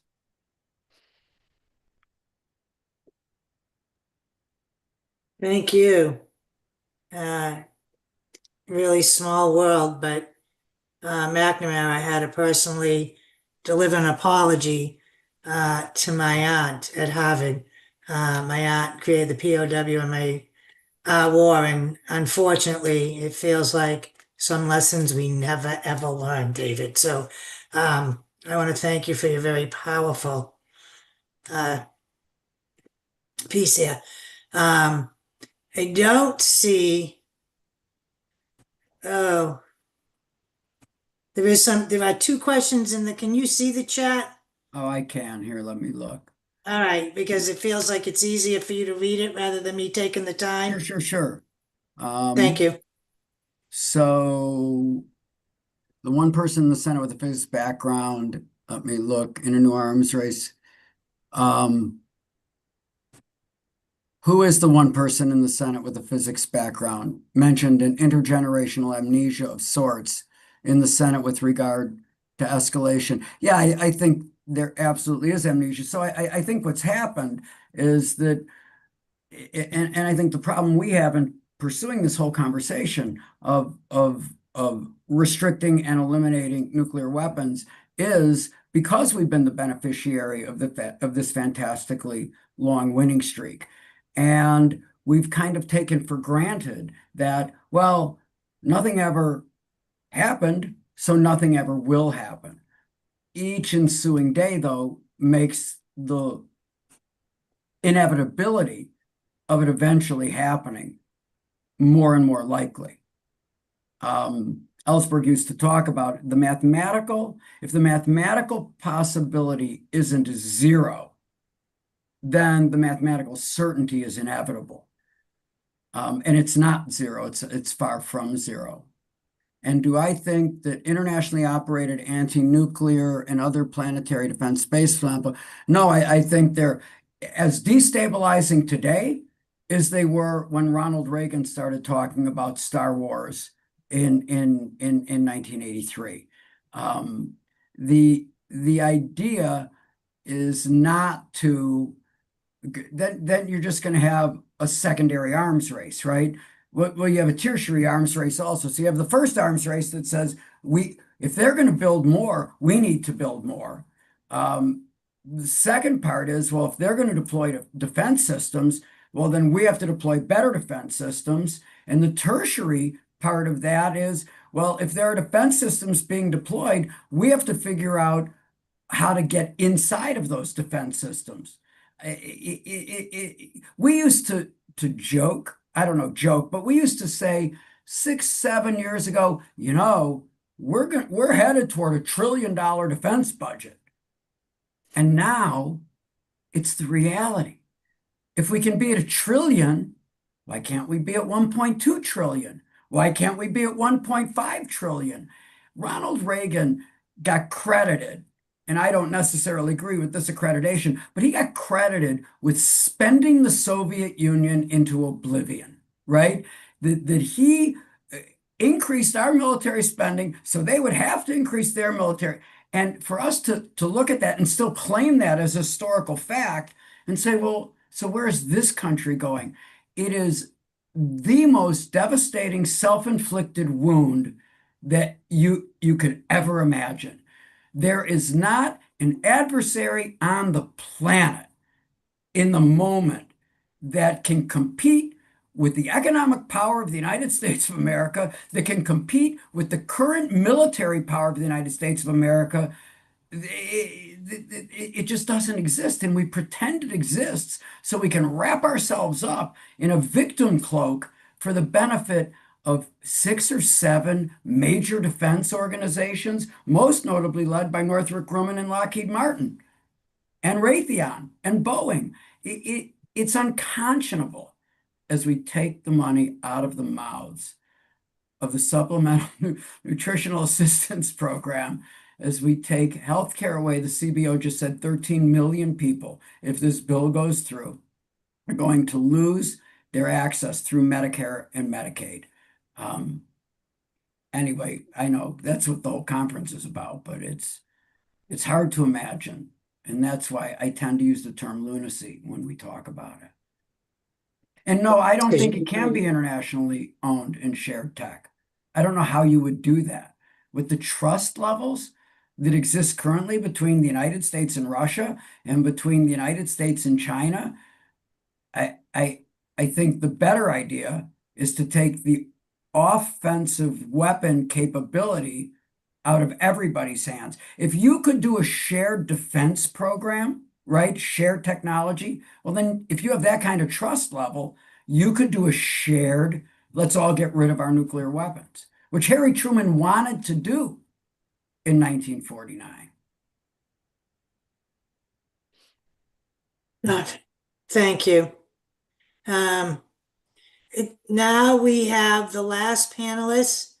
Merrie Najimy is the past president of the Massachusetts Teachers Association, where she played a key role in increasing state investment in public education. She is currently a leader in the MTA rank and file for Palestine group. Merrie, there you are. Hi. Hi, Tab. It's an honor to be introduced by you. Oh, thank you. And I just want to say, before my official time starts, last time I was here, Carol Doherty introduced me, and I just want to pay honor to her. She was an incredible social justice activist, both as the president of her local in Taunton and the president of the Massachusetts Teachers Association, school committee member, and state rep. And I think we all feel her loss. So just wanted to put that in the room. Last time I was here, I'm also going to share a PowerPoint, but I'm going to do it silently, the way I did last time. We are now into 19 months of the genocide of the Palestinian people.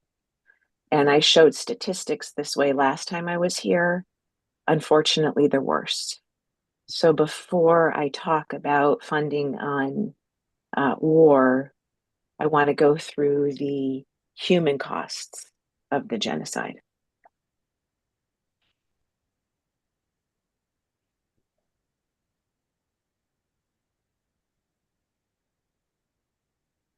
Just says loading.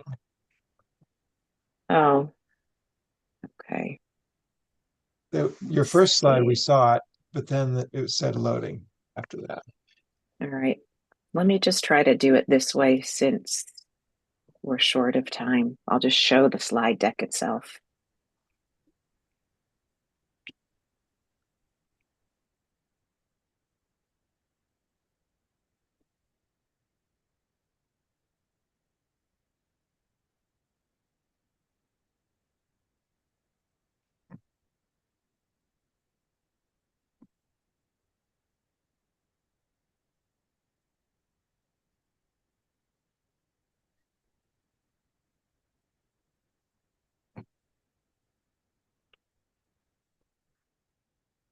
After the first share button, there's another share button.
And I want to say with this, the talk around the country during COVID was how children's education would be set back because of COVID.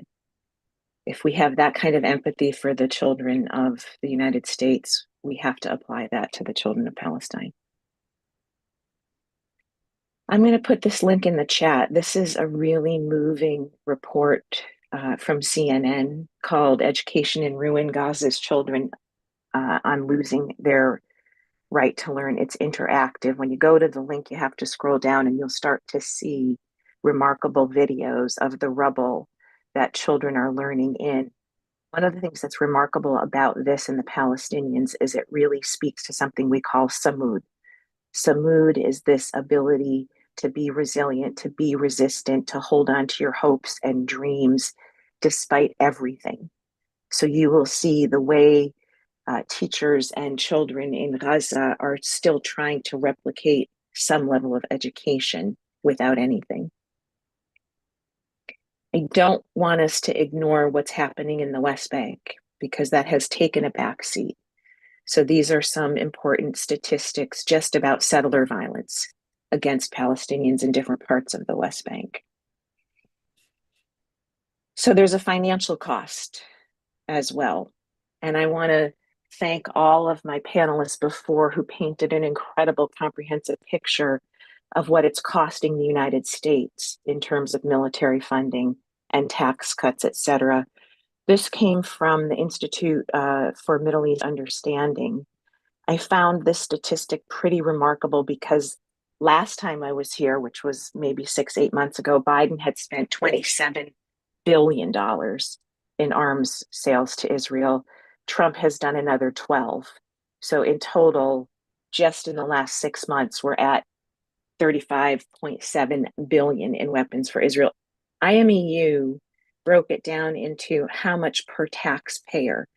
And while 214 may not seem like a lot, it's striking compared to the next statistics I'm going to show you. If we're sending $215 per taxpayer on weapons to Israel, we're only spending $36 on homeless assistance. we're only spending 90 to fund the EPA. We're only spending 108 to Head Start and early childhood programs. And we heard the devastating impact on the cuts to Head Start. I got this text from the NEA. They constantly push out these take action, asking where do you live and how much will you lose in federal funding just in your congressional district. My congressional district is CD5. I didn't realize we get 5% of our funding from the federal government. So that's just 107 million from the federal government for CD5. I think one of the things that we also have to ask ourselves, in addition to what we're losing, what do we actually owe the Palestinians in reparations? Did you see any of those slides? Oh, shoot. Here we go. Okay. What do we owe the Palestinians? Yeah, let me just quickly go back to the very beginning.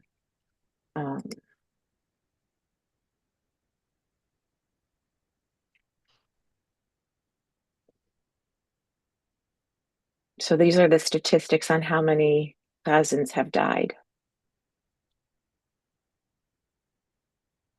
and injured, as well as Israelis.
This is the link I'll put in the chat that I was describing.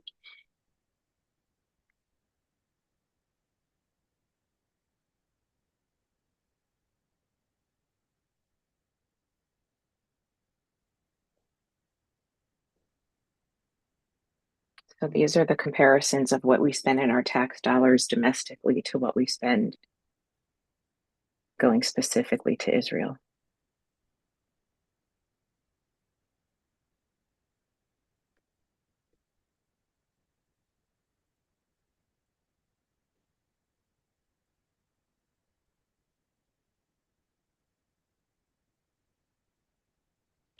I think this is a question we can't ignore. We absolutely have to stop spending money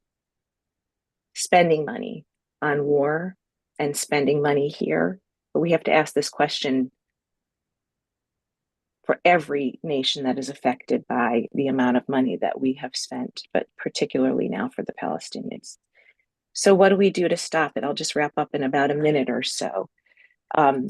There's a lot. Mike Connolly talked a lot. Evan talked a lot. Unions play a critical role. The MTA and the AFT and the NEA have taken some significant stances on divestment.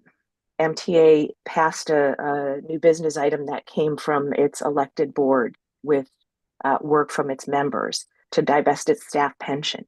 There's actually a bill that many of you are aware of from the Coalition for Responsible Investment to divest all of our statewide pensions from war manufacturers. We have to work to protect academic freedom. Evan really brought in the reality of how this nationally coordinated, well-funded ideological assault on DEI and the teaching of colonial studies, LGBTQ and ethnic studies, book banning, censorship, this false conflation of anti-Semitism with the criticism of Zionism and the state of Israel plays itself out on university campuses, right? With the illegal kidnapping of our college students from their homes, off the streets. They're actually all connected to Project 2025 that you're all familiar with. And a piece of Project 2025 is Project Esther. I'll put a link in the chat to that. Project Esther is designed specifically to kill the Palestinian solidarity movement. And those of us who are educators need the protection of our unions, right? We have to fight for academic freedom. We have to push our higher education institutions like Harvard. It's good that Harvard's stepping up now, but look at the damage they caused before they had the courage. We have to push our institutions not to comply in advance. So the only thing that ever brings social change is social movements, as Mike Connolly said. And I want to just wrap up with a quote that I heard Ayanna Pressley say not too long ago. Autocracy is only inevitable if we think it's inevitable. So as long as we believe it's not inevitable and we fight through building social movements, then we will be able to resist. We're not going to stop everything bad from happening, but we can't not do anything. We have to continue to build our social movements. Sorry, my slides weren't showing at the beginning, but I'll stop there.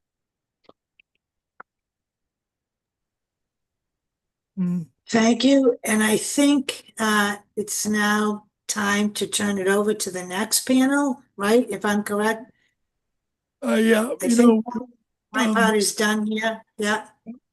We were going to take a break, but these days with Zoom, okay, people can take breaks, on their own time, and maybe we should just go forward. Okay. Okay, well, thank everybody and let's go forward. Thank you.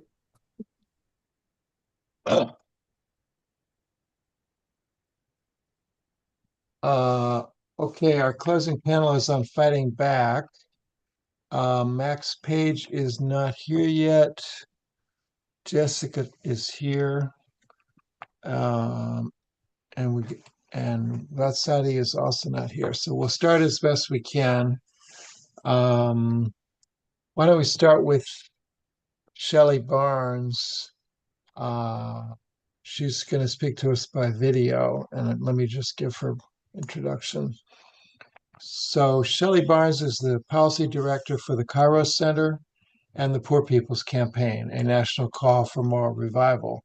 She has a background in law, economics, and human rights, and has spent nearly 20 years working with and for poor and dispossessed communities.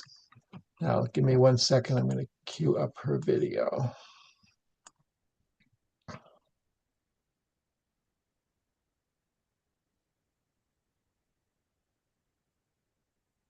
Good afternoon.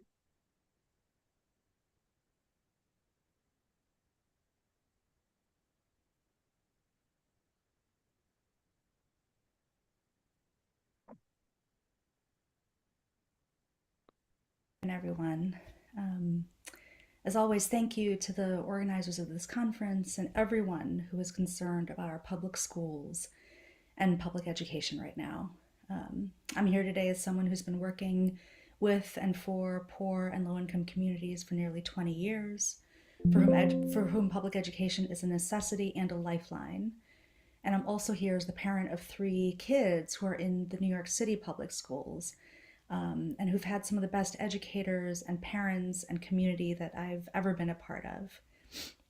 My son's elementary school is a Title I school, and we have, together as a community, fought for and secured a public park adjacent to our school that our kids have access to during the school days and weekends. And we're looking out for our immigrant families and other children in our community. We have a pioneering literacy program, a Black Studies curriculum, and all kinds of resources that our whole community benefits from. And I would say not only in our district, but across the city, state, and country in terms of the adults that these children will go on to be in the world.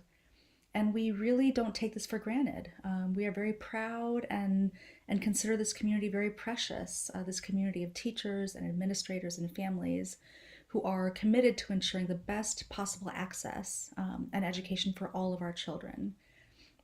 And at least in these schools, especially my son's school, a good part of this programming is made possible because of federal funding, including for Title I programs, for school meals, for a whole bunch of other programs that filter down to the state, to our district, and to our school. And this is exactly the kind of funding that's at risk right now, even if it's temporarily being saved by the courts, alongside resources for early childhood programs like Head Start, childcare, Pell Grants, and so much more. And this is despite the fact that every dollar that goes into this kind of programming, every dollar that goes into our children, gets multiplied into far more than that over the course of their lifetime, as much as 7 times as much as that initial dollar. And this is far more efficient and effective than a single dollar that goes to the Pentagon or to any of the billionaires, including the wealthiest people in the world, who will benefit the most from the tax cuts that are also being proposed as part of this budget that is currently being negotiated in DC. So in this situation, where it doesn't seem like there is much that we can do to change the policy terrain, given the current dynamics, as families, as communities, we will do what we always do. We will do what we have always done for our children and for our neighbors and for ourselves. If that means fundraising and volunteering our time, pooling whatever resources and capacity we have, we'll do it. If it means creating new partnerships and networks of care and resistance, bringing schools and churches and unions and legal aid and musicians and artists and anyone who is interested in these issues together around our shared commitment to public education and to our children and to their future, we will do it. And because we're not going to wait for this administration or this Congress or for the next administration or the next Congress to fix it for us, we will start on our own, and we will certainly bring along anyone who comes up with us. And I suspect that what might happen is what has happened in other periods of history, where families, teachers, educators, and students are at the forefront of transformational social change. Remember, the largest protests of the 1960s were led by public school students in New York City, who turned out twice as many people as the March on Washington to protest segregation. And we can lose sight sometimes of the power in our numbers, the numbers of people who may not already be organized into our spaces or organizations, but who will be impacted by these cuts that are going to be coming down, and who will be impacted and see their rights and programs that they rely on be taken away. And they will be looking for ways to make a way out of no way, as they used to say in the welfare rights movement. And at the Cairo Center, we've recently released a new report called A Matter of Survival that compiles lessons from the pandemic and other periods of history about how these projects of survival emerged when other systems failed us, and what lessons we can learn from those eras and for the times we're in right now.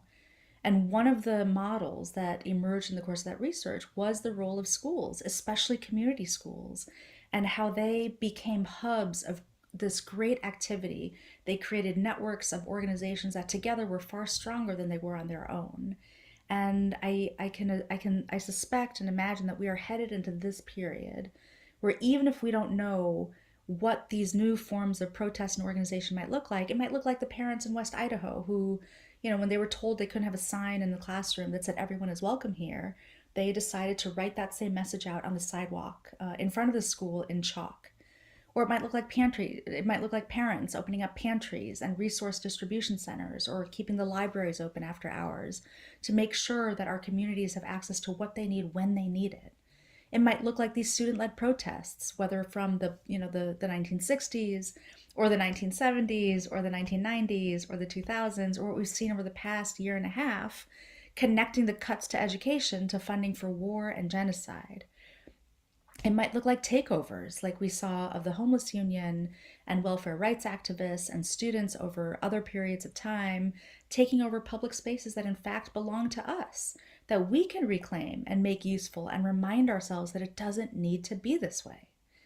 All I know is, even if we don't know the specifics of what this might look like, whenever these activities break out, and they will, our task as organizers and advocates and activists and people of conscience who've been around for a few years or maybe longer, our responsibility is to connect with these new forms of struggle and resistance, to bring the lessons we've learned, and to keep advancing this long fight toward liberation and justice, to build these long-term networks of care, to build permanently organized communities of resistance and power, and to translate that into political organizing, to take bolder and bolder action together until we win. So I look forward to seeing you out there. Thank you so much.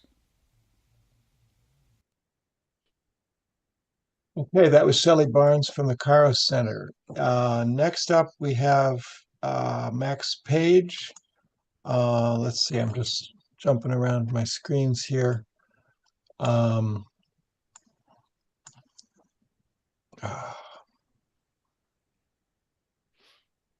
Max Page was elected president of the Mass Teachers Association in May 2022 and again reelected in April 2024. He is on leave from UMass Amherst, where he has been a professor since 2001.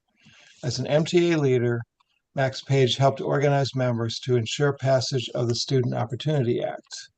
As president, he is continuing to fight for similar legislation to increase funding for public higher education with the goal of making it debt-free for students.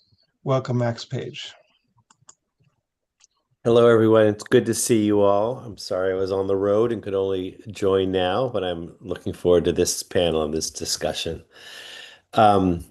So yes, I wanted to raise sort of three key points in this discussion, and then look forward to the conversation. So first, yes, many of you, of course, know and are members of or know well the Mass Teachers Association. We are the largest union in New England, 116,000 members, and I want to emphasize it's pre-K through public higher education.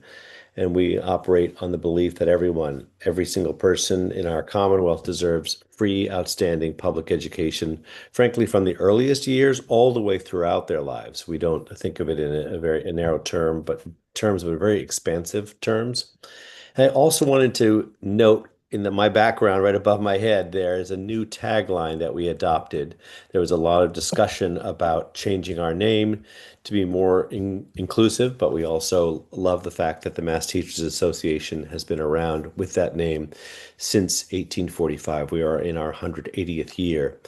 So we actually chose to add this tagline to wherever we can when we have our logo, and it says a diverse union of education workers. And we really have been in recent years emphasizing that we are a union, more specifically a confederation of 400 local unions, and that we represent all educators as workers, every bus drivers and cafeteria workers and classroom teachers and paraprofessionals and higher ed staff, faculty, and on and on. And that's very important to us. So let me just make sort of three broad points, and then we can, of course, continue on in a discussion. The first is what I think has probably been said by many, but it's just important to note what we are facing is not a normal attack on public education. I put that in quotes because we've often used that phrase, and it's whether the cuts are proposed in the state level or the federal level. This is something much different. And we need to be openly talking about incipient or actual fascism and authoritarianism. What we are fighting right now, and I was just hearing about the federal funding cuts that are being threatened, are unprecedented. They are terrible. There are massive cuts proposed at all levels. We've heard about the end of the Department of Education, which of course was paused by a court yesterday. But the effort to expand charter schools and private school vouchers, the cuts to the massive cuts to Medicaid that would also impact, of course, our public schools and colleges, but also just a fundamentally evil act, I would argue. All of these things are sort of real material attacks on our schools and our colleges and the broader community. But I think it's really important to look through the history, as many have, and I would urge us all as is to read more and learn more about the history of fascist and authoritarian governments, because this regime is really looking to the playbook of past and current regimes. And some of the books that we've been reading, the MTA on Tyranny by Timothy Snyder, or How Fascism Works, I really think is excellent, by Jason Stanley. Another book called Erasing History by Jason Stanley, and there are many, many others. But we need to look at it from that vantage point. And I want to emphasize that because the attack is not simply about, well, we want to save money in order, or pretend to save money and cut money in order to give tax cuts to millionaires and billionaires. That, of course, is true.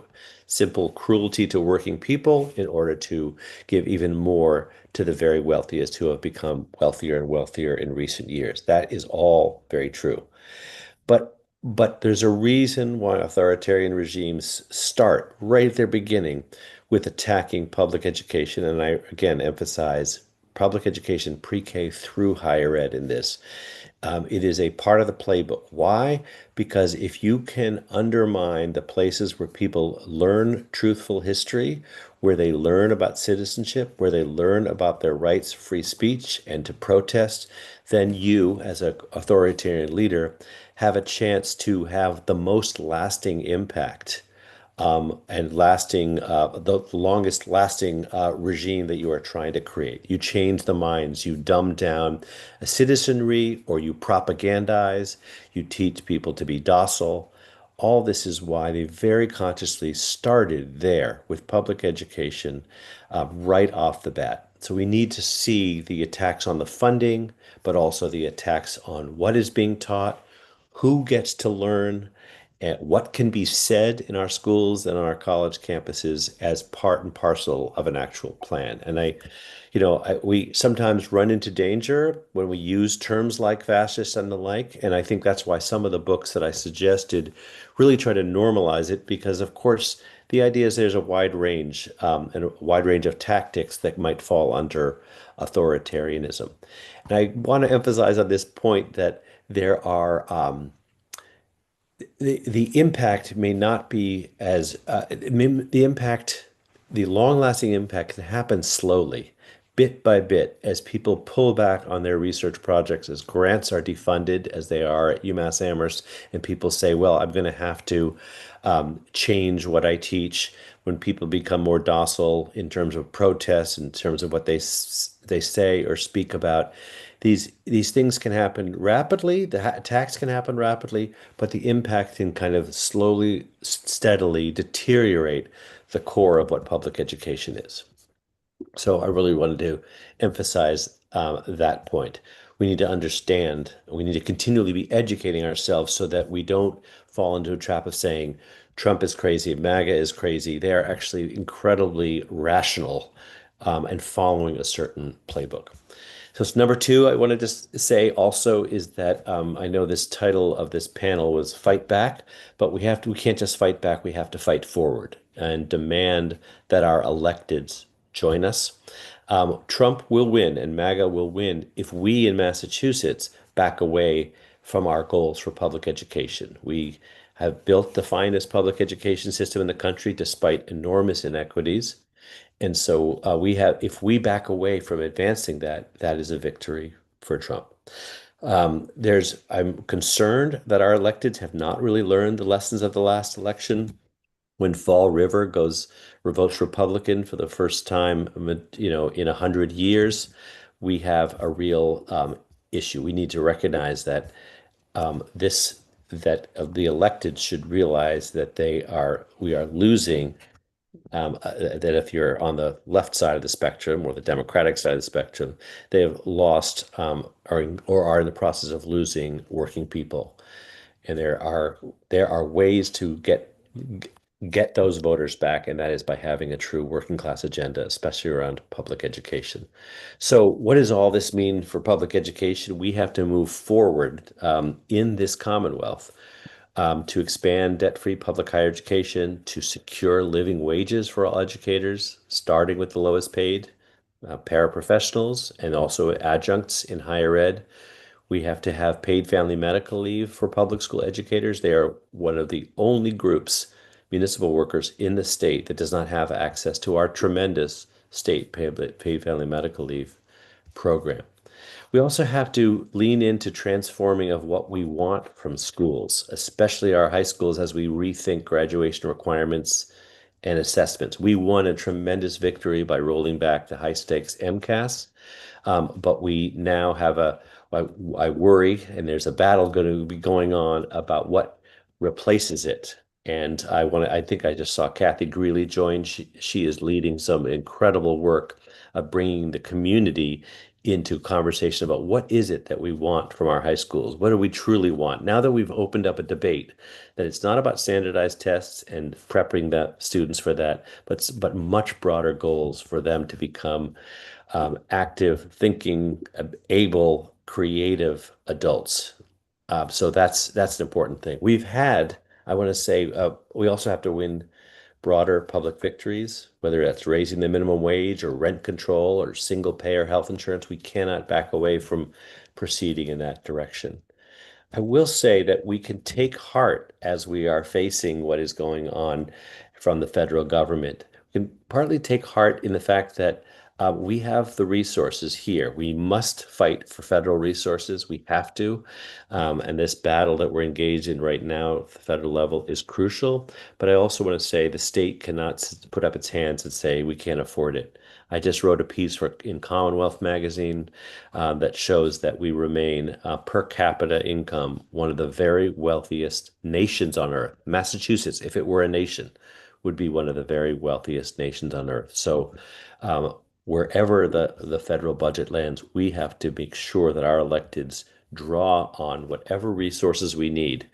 The Fair Share Amendment monies, the millionaire's tax monies, new corporate fair share monies, the rainy day fund, in order to protect our public schools and colleges and continue on the path of improving them and making them more affordable, accessible, and fully funded. And we can take heart in that the Fair Share Amendment, with probably everyone on this screen, I suspect, was involved with it somehow. I'm very proud the MTA helped lead on this effort.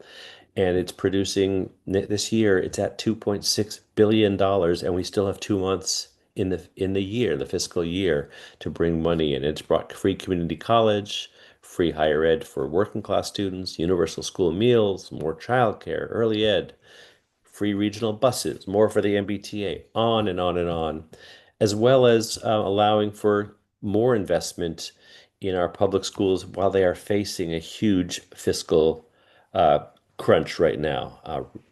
$150 minimum aid, regional transportation funding. I won't go on, but there's a fair amount in there, not enough, but it's made possible because many of us here worked hard to ask the very wealthiest in a very wealthy state to pay a little bit more.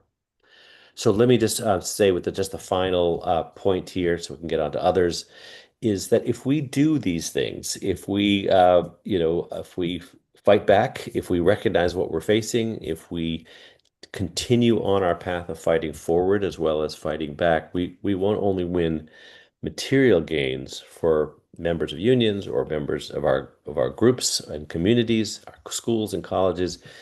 We might also save the Democratic Party or strengthen any other progressive party that wants to get into the game. There have been some worrying trends where the current administration in Beacon Hill emphasizing the tax cuts they put in, the Board of Elementary and Secondary Education hiring Pedro Martinez, a real Arnie Duncan acolyte, kind of a more of some of the worst directions of education reform. That hiring him as the next commissioner of education. Much of the leadership on Beacon Hill was pro MCAS and anti Question 2 last fall. So there is a lot to be done in what looks like an all Democratic Beacon Hill. In fact, in many ways, they are moving in the wrong direction on some key issues. So that's our job as activists to really insist that they join us in a much more progressive set of actions.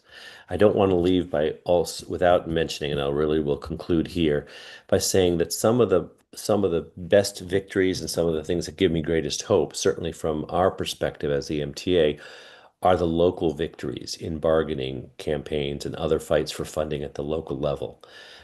We have seen battles for living wages victorious, for parental leave, for more recess, for more collaboration time.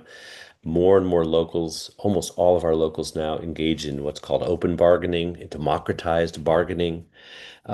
We have won many of the recent overrides, the Prop 2.5 overrides, which we should not have to do, but we do, and they've been victorious.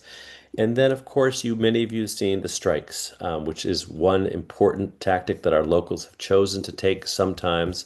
And I would urge you, as my final point, to look at the schoolstrikeshistory.org website. Maybe I'll put it in the chat, schoolstrikeshistory.org, which shows the history of strikes in Massachusetts over the past half century. Again, strikes are one tactic that our locals have taken, but the rise of those and the rise of many other very active contract and funding campaigns at the local level give me hope that we can build the kind of mass movement, and are building it, to fight back against the fundamental attacks on the very idea of public education. All right, so I'll stop. Thank you.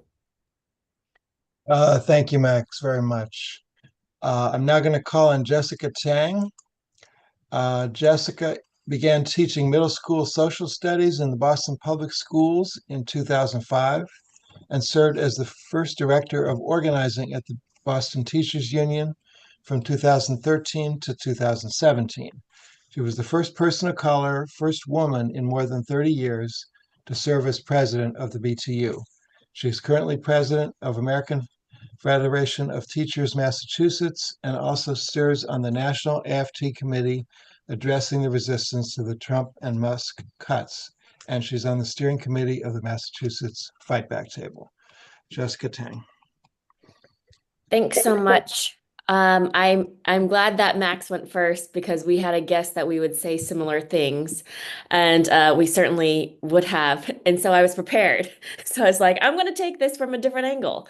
And absolutely, of course, part of the fight back is making sure that we have strong educator unions that are building democratic muscles and activist muscles to win, whether it's strong contracts or legislation or, I think 3 other buckets would be protecting our students and protecting our communities. And then, of course, our proactive fights while we're trying to prevent further harm. But what I thought I would share actually is a little different, in that ultimately, if we're going to fight the federal funding cuts, we have to first win back our democracy. And I'll begin by saying that our democracy was not working for everyone in first place. And oftentimes we hear about the words, and I've used it myself, honestly, unprecedented attacks or unprecedented authoritarianism. But the reality is, if you look back in history, there are many, many places and many, many communities and groups that have faced oppression. And the resistance that they have participated in to win is a lot that we can learn from. And there's a lot of communities that the oppression that we're seeing now, again, at a much greater scale and impacting different communities, is a lot of oppression that many communities of colors have already been facing. For example, abuse of power, police authority, abuse of power from the police, etc. So I did want to share, share kind of what's happening, I think, in terms of democratic backsliding, that is relevant to how we fight back.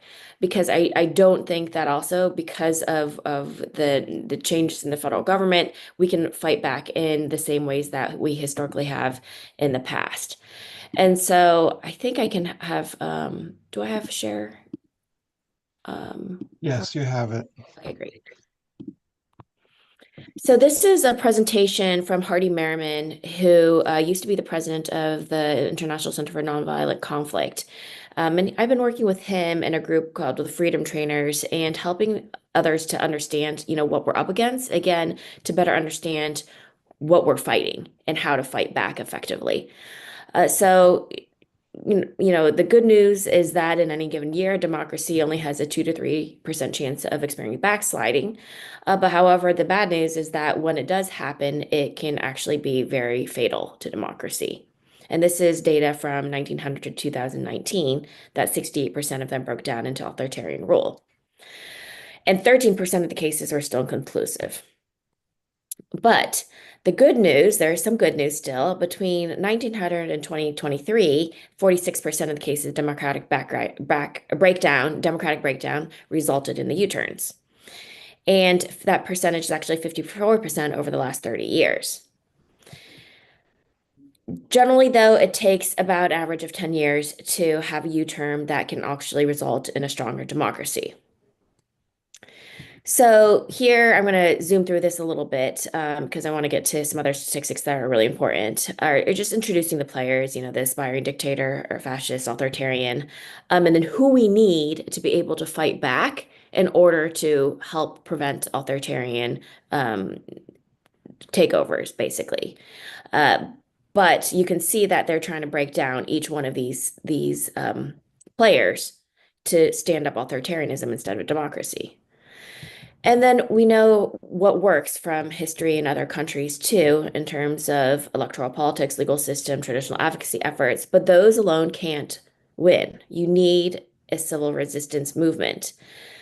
Labor organizing and social movement unionism is extremely important, as are protests and boycotts and strikes that Max had mentioned. So we can look at South Korea as an example. I don't think we have time to get into it today, but there was a Labor Notes webinar on this the other night, and it was really fantastic in terms of the role that the labor movement played in stopping the coup there. But what we also know that if there's no civil resistance movement, chances of winning back a democracy and making it better is 7.5%. With civil resistance movement, it's a little better with 52%. Here are some narrative considerations, but there's some things that we all know, like authoritarian playbook is very well developed, and we know there's always chaos and corruption, and we've got to help use that messaging for the reform and also fixing it. But this is a slide I really wanted to get to, which is the unique role of unions in pro-democracy movements. So unions in particular have extremely important roles to play. Because traditionally we've had high levels of public trust, clear channels for coordinated actions because we have the infrastructure. We have strong social ties amongst our members, so we can have informations and share information with each other. We generally have deeper networks within local communities than most institutions. We have a mobilized base. We have experienced leadership. We have the capacity to exert economic leverage through non-cooperation, and non-cooperation is key. And then we also have the ability to set public agendas and narratives, and we've heard a lot of those examples already today, whether it's fair share, millionaire's tax, corporate tax, Student Opportunities Act, etc. And this is the statistic that I think is really important, that the success rate of movements with national trade union participation is actually 83%. Without it, it's 29%. And so as educator unions, we know that they attack unions and they attacked education, higher education as well first, because it's a part of taking out the infrastructure of those who are best mobilized and able to help lead resistance. And so I think about this a lot because as teacher unions, we have to use our strengths to be able to fight back against the cuts, against the harm, but ultimately to win back our democracy so that we can also fight for the vision that we believe in, which is a government that works for working people and not just billionaires. And the work it's going to take for us to do that is organizing and popular education.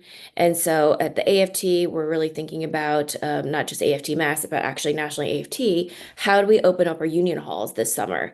And how do we have the popular education scaled up in a way that we can hit that 3.5% mark? Because what we also know from studying social movements, from political scientists like Erica Chenoweth, is that generally if we get 3.5% of the population in mass mobilization and non-cooperation, that we can win.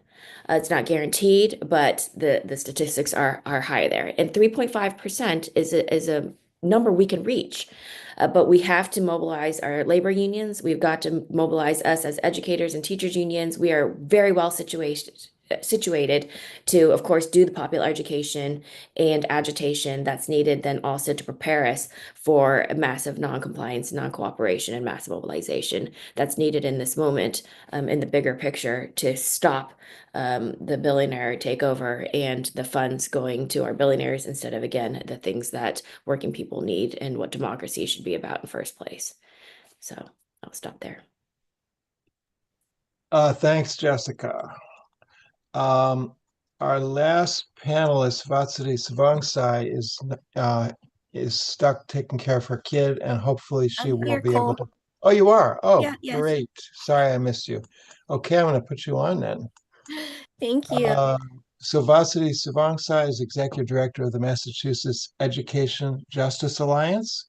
She's a community advocate, attorney, entrepreneur, mother, and refugee immigrant. She is committed to increasing equitable access to opportunities for all and building a more diverse and inclusive community. Welcome, Vatsari. Thank you, Cole. Thank you everyone for joining us on a Saturday afternoon. And my apologies for being late.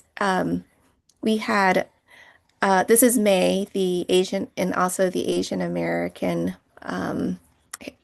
celebration month. And so today in Cambridge, the Cambridge Somerville families held our annual Cambridge Somerville Asian Festival here at the Cambridge Upper School. So again, my name is Vatsari Sivalsai, and I'm a parent of two curious children, one attending fourth grade here in Cambridge Public Schools, and I also have a 3-year-old that we hope will be able to attend public schools next year. I also get the privilege of working together with our communities and our unions and our students and parents and caregivers to strengthen our public schools as director of MAJA, the Massachusetts Education Justice Alliance. We're a statewide coalition of organizations led by students, parents, educators, school staff, and concerned community members who stand united in support of high-quality public education for all students. And we came together, that's my little one, to support and to win the Student Opportunity Act. Hold on, let me get him this one. Here you go, little one. Thanks. And almost everyone here, or I looked at the list, but a lot of folks here really poured a ton of effort and time and energy into winning the Student Opportunity Act and ensuring that implementation during COVID happened. And we made the progress towards a more equitable school funding, but as we know, this year, that progress was threatened. This year began with the federal cuts harming our public schools at a time when many school districts are already struggling to keep up with the rising costs. Parents and educators are feeling overwhelmed just getting out of COVID, and students are both suffering on learning loss and social emotional challenges, both inside the classroom and outside of the classroom.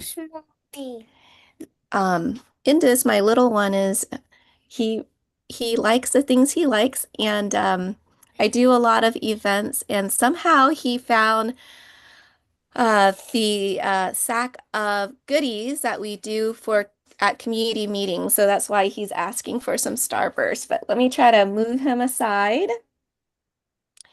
And in addition to that, the federal administration continues to create chaos within our communities, as you may have seen on social media and on traditional media, that ICE, you can go get it.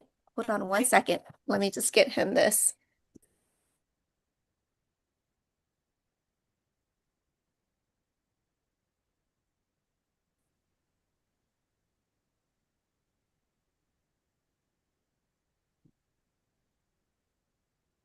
Oh, you're unmuted, Varsity. You may have seen the videos on social media or on TV, or have talked to community members about ICE coming into our communities and tearing our communities apart by kidnapping, our family members in Worcester and Lowell and Chelsea and other cities. And that has instilled continued fear and uncertainty in our communities and our schools. Our schools and our students are struggling with that. And so there is a huge need to act urgently to address, both the funding issue, to ensure that our students receive the resources, but also the creating a space that is welcoming within the community, outside of the classroom and within the classroom. So there's a lot here. And what we've also noticed is that, as I mentioned, parents are really struggling, to make ends meet, but also with everything that's going, they do feel extremely overwhelmed. And at the same time, they don't, this is in general, most parents don't understand what school vouchers are. So when we're talking about, further harming our public schools and the 90+% of students that attend public schools, our parents don't understand what a school voucher is or what school choice is, right? Because there's just so much happening.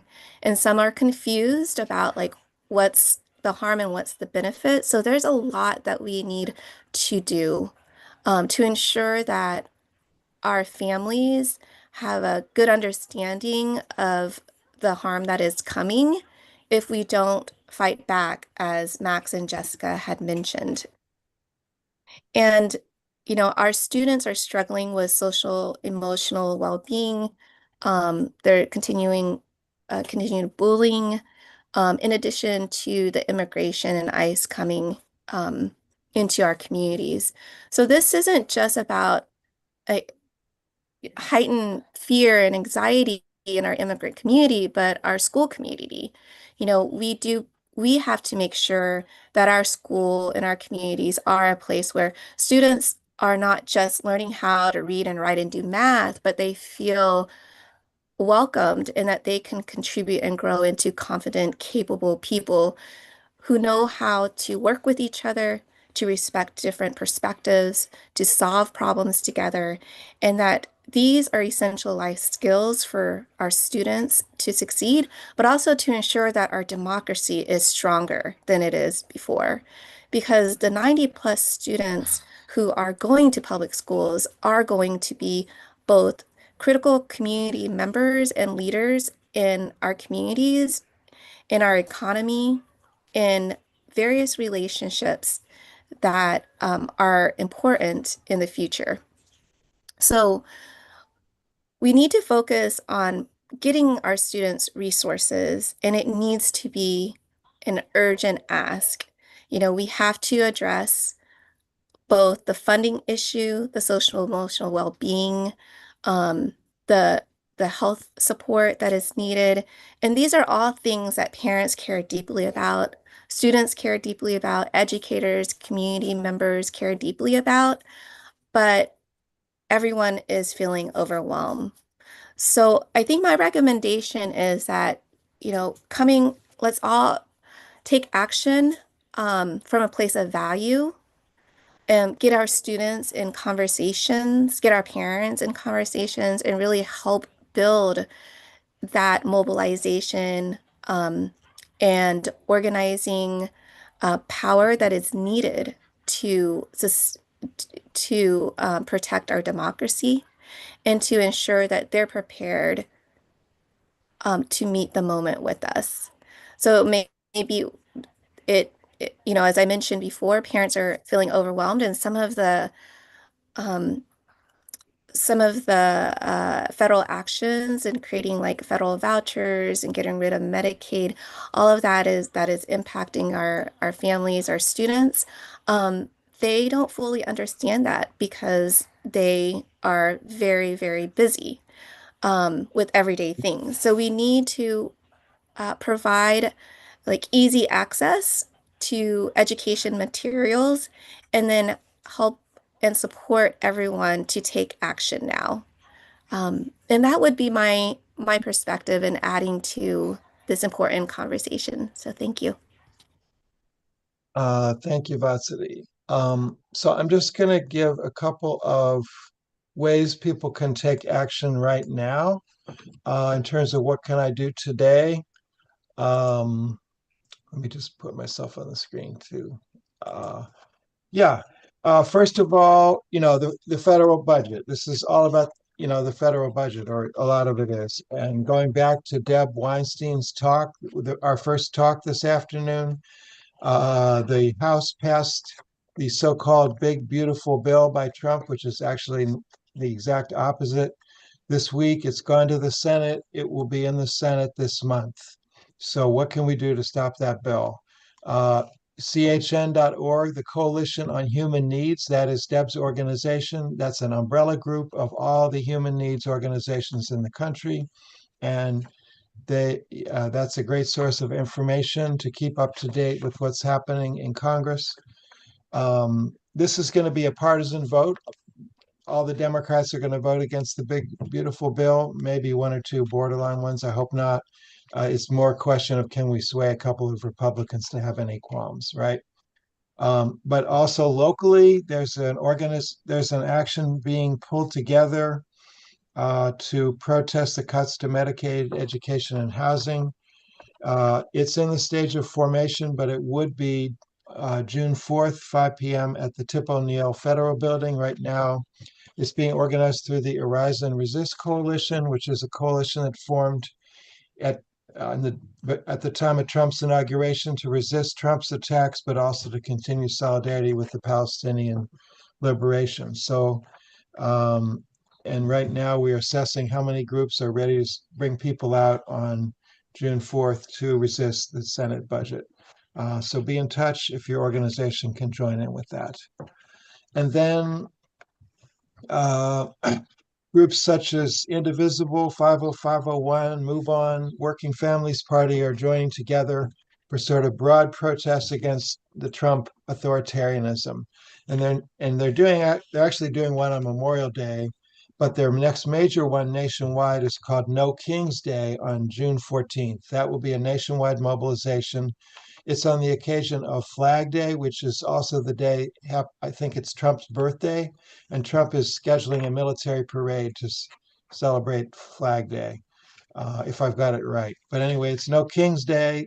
In Boston, No King's Day will coincide with Pride Day. So it will be a combined No Kings and Pride in Copley Square on the 14th. And also everywhere across, there's like hundreds and hundreds of events across Massachusetts, across the country on No King's Day. To come out for that and bring signs explaining your issue to reach out to everybody. Third is the whole problem of academic freedom. Harvard's graduation is on Thursday. Of course, Harvard is under attack, and yet Harvard itself has done a number of things to clamp down on Palestine protests. So there will be, MAPA is involved in leading a outreach event at graduation that will be next Thursday morning. It's going to start at 7 a.m. These like affluent parents from all over the world come to graduation because they're so proud that their kid is graduating, understandably so. And we're going to be outreaching to them with information about Palestine. So join us Thursday, 7 to 9 p.m. outside of Harvard Yard in Harvard Square. And then there's actually a Jewish faculty speak out event on the previous night in Watertown Square at one of the churches, 7 p.m. on Palestine, Israel, and repression. And finally, in terms of continuing to educate ourselves, Liz Thea Harris, co-chair of the Poor People's Campaign, is coming through next week with a book talk on her new book, which is called You Only Get What You're Organized to Take. It will be Thursday, 5 p.m. At the Cathedral Church of St. Paul on Boston Common, and then the next night in Pittsfield on on the Friday. And I think she's going to other states too as well, but those are the two stops in Massachusetts. And then MAP is putting on a webinar, Militarization of Europe and the Workers' Fight Back, on June 2nd, and two Massachusetts unionists, Harris Grumman of SEIU and Carlos Aramayo of Unite Here Local 26 will be the speakers, along with a Belgian progressive politician. So those are some ideas that I want to throw out of ways you can take action right away. I will send all those details out to everybody who registered. But now we have a few minutes for people to ask questions of Max, Jessica, and Vasity. So please raise your virtual hand. Jonathan is first. Go ahead, Jonathan. So first place, thank you guys for kind of painting a picture of some paths forward or up the mountain. One of the particular reasons for this forum and for this Books Not Bombs group is luckily teachers are highly organized in unions, and in Massachusetts play an absolutely leading role. And as Max said, 116,000 teachers. But there's 500,000 public school parents in Massachusetts, and in every state in the union, there are way more public school parents than there are public school teachers. And in general, those parents are not organized. They're not organized at the level that they can work together with their state teachers association. Even here in Massachusetts, there's no historic tradition of the teachers group and the parents group working closely together. You have to construct it, like in the referendum campaigns. So one particular goal of this group, and you'll be hearing more from us, is that there are peace organizations like Peace Action, which is, thousands and thousands of households in Massachusetts engaged parents. No explicit tradition of dealing with education. And of course, the labor movement historically has stayed away from foreign policy and Pentagon budget. But the situation in Israel, the horrendous conditions in Gaza has changed that, as we heard from Merrie. So one thing that we have to figure out how to do is get parent groups, I won't say parent groups because often there aren't such parent groups, get parents and grandparents and students marching, together with the unions, which is going to require some events, I think, that have the goal of letting both. I've been here all my life, active around public education. I've never been invited to a union meeting, right? It's not part of the tradition. That kind of thing has to change. We have to find ways of sitting down together and coordinating these forces. Peace movement's not that big, but because we're an engaged group and a group that's sensitive to the importance of the federal budget, we can be important allies if we can get following your leadership. Thanks. Can I respond to that? Because I totally agree with you, and I think that coalition building, as I mentioned, is a key to the fight back, whether it's local in a school or if it's on the city level or state level or federal level. And certainly at the federal level, actually, there is a lot of coordination with parent groups. But locally, I think that's the work that MTA and AFT Mass have been trying to do through coalitions like the Mass Education Justice Alliance, which Vasity represents. And, I know definitely at the Boston Teachers Union, we intentionally did actually invite parents to union meetings, and our events actually are open to the community, unless otherwise noted, because it's like a internal member issue or meeting. But generally, all of them are open to the public. And same with when we did our AFT Mass webinars for Know Your Rights we've had actually 3 of them now. They were open to parents and community members. And we actually, when we were doing the walk-ins, wanted our teachers to be handing out those flyers to invite them to these webinars to participate. And so, yes, there's a lot more work to do on that front. But for sure, I think that I can comfortably say I know the three of us believe very strongly in parent, teacher, educator, labor, union, coalition, and partnerships.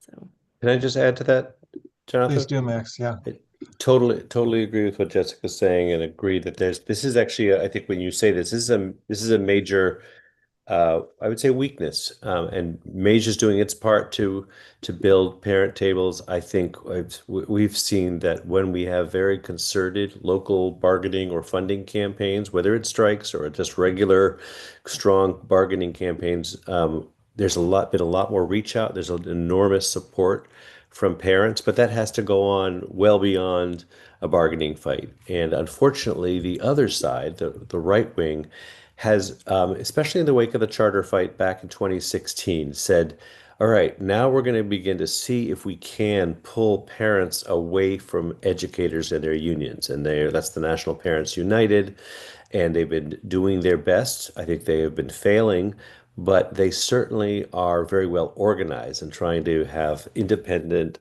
ed reform-based parents organizations. So we have to really strengthen both and encourage and support parents in self-organizing, but also make sure that I know that as educator unions have to think about it as a year-round association, alliance. And we've done that in some places, but I think we have a very long way to go. So I'm glad you raised that issue.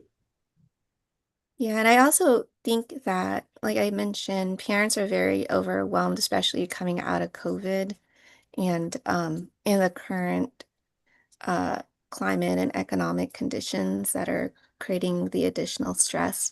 So the way that we need to, the way that's going to be most effective in connecting with them is really talking about what's at the top of their mind and supporting them in that too.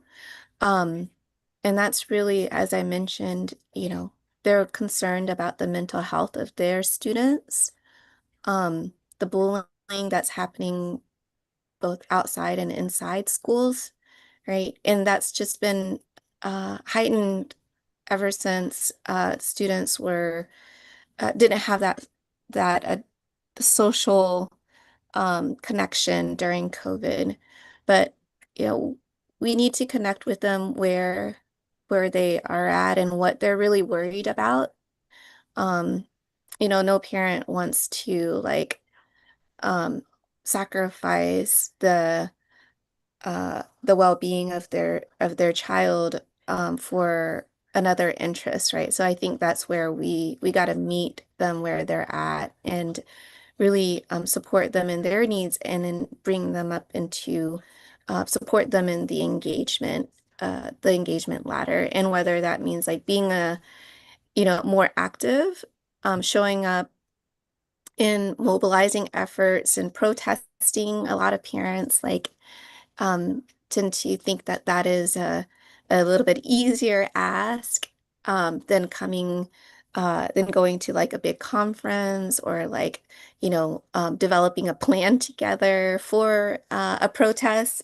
It's a lot to ask when there's a lot of anxiety and fear.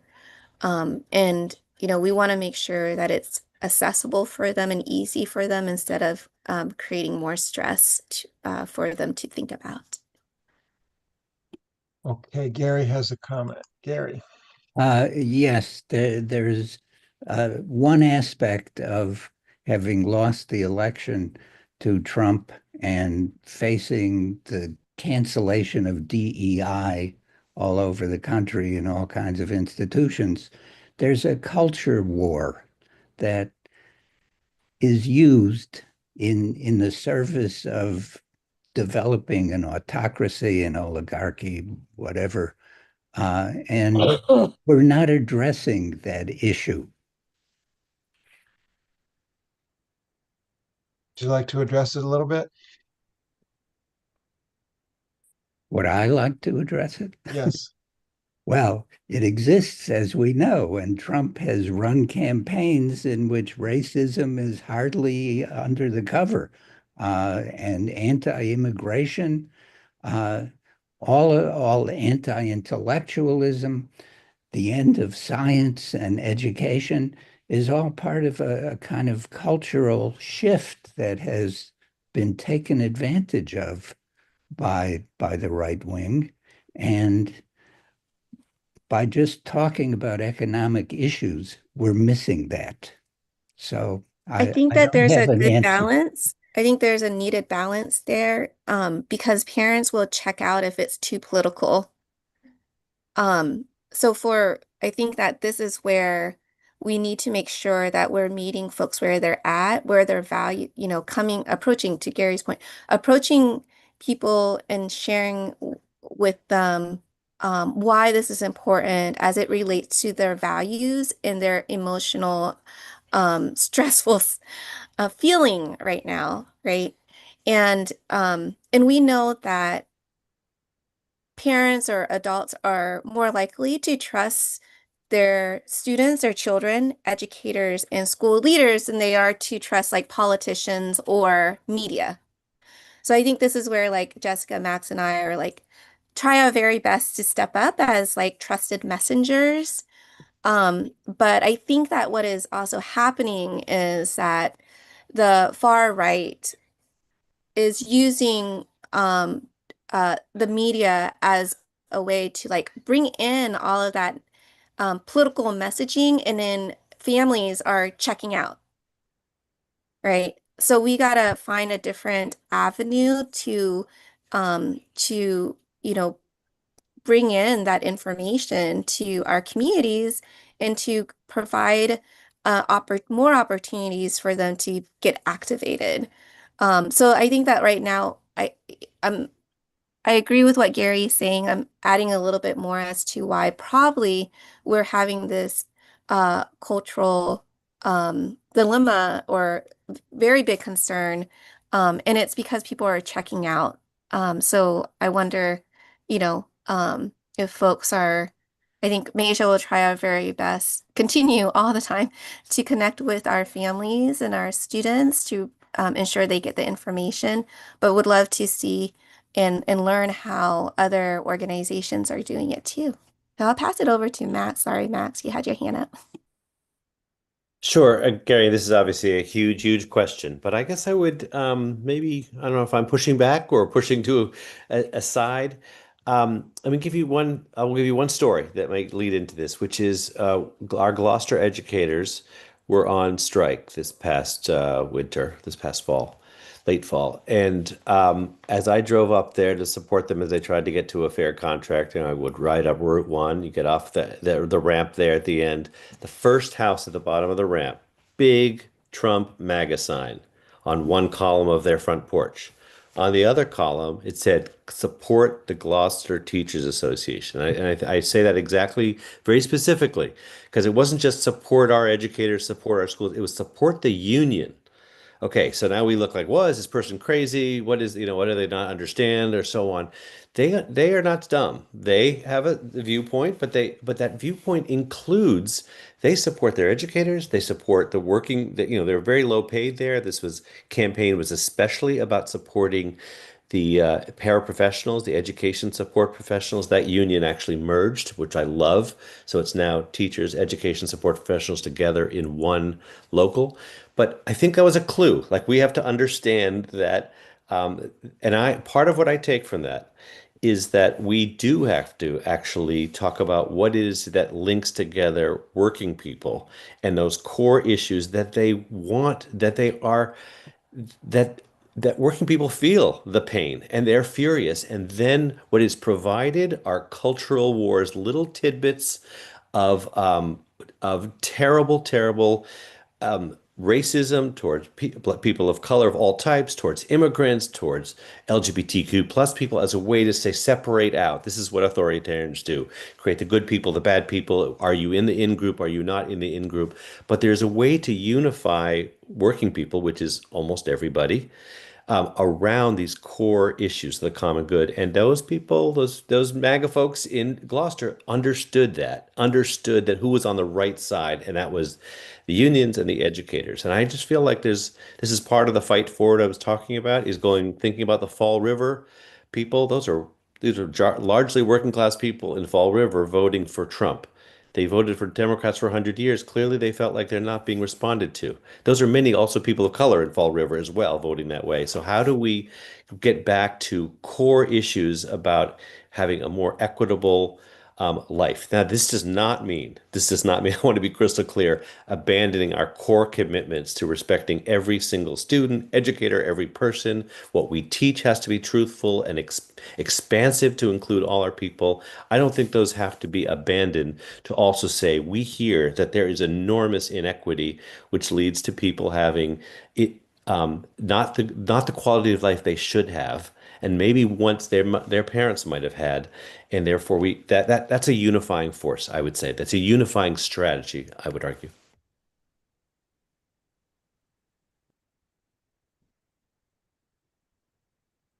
I agree with what they said, so I'm not gonna say too much more than that. But yeah, if I had to summarize it, we have to meet people where they're at, figure out what it is that they're agitated about, connect it then back to the policies and the people, and then the actions that they can take to feel empowered so that they don't feel like they just have to blame someone else and that they have no power to change their circumstances.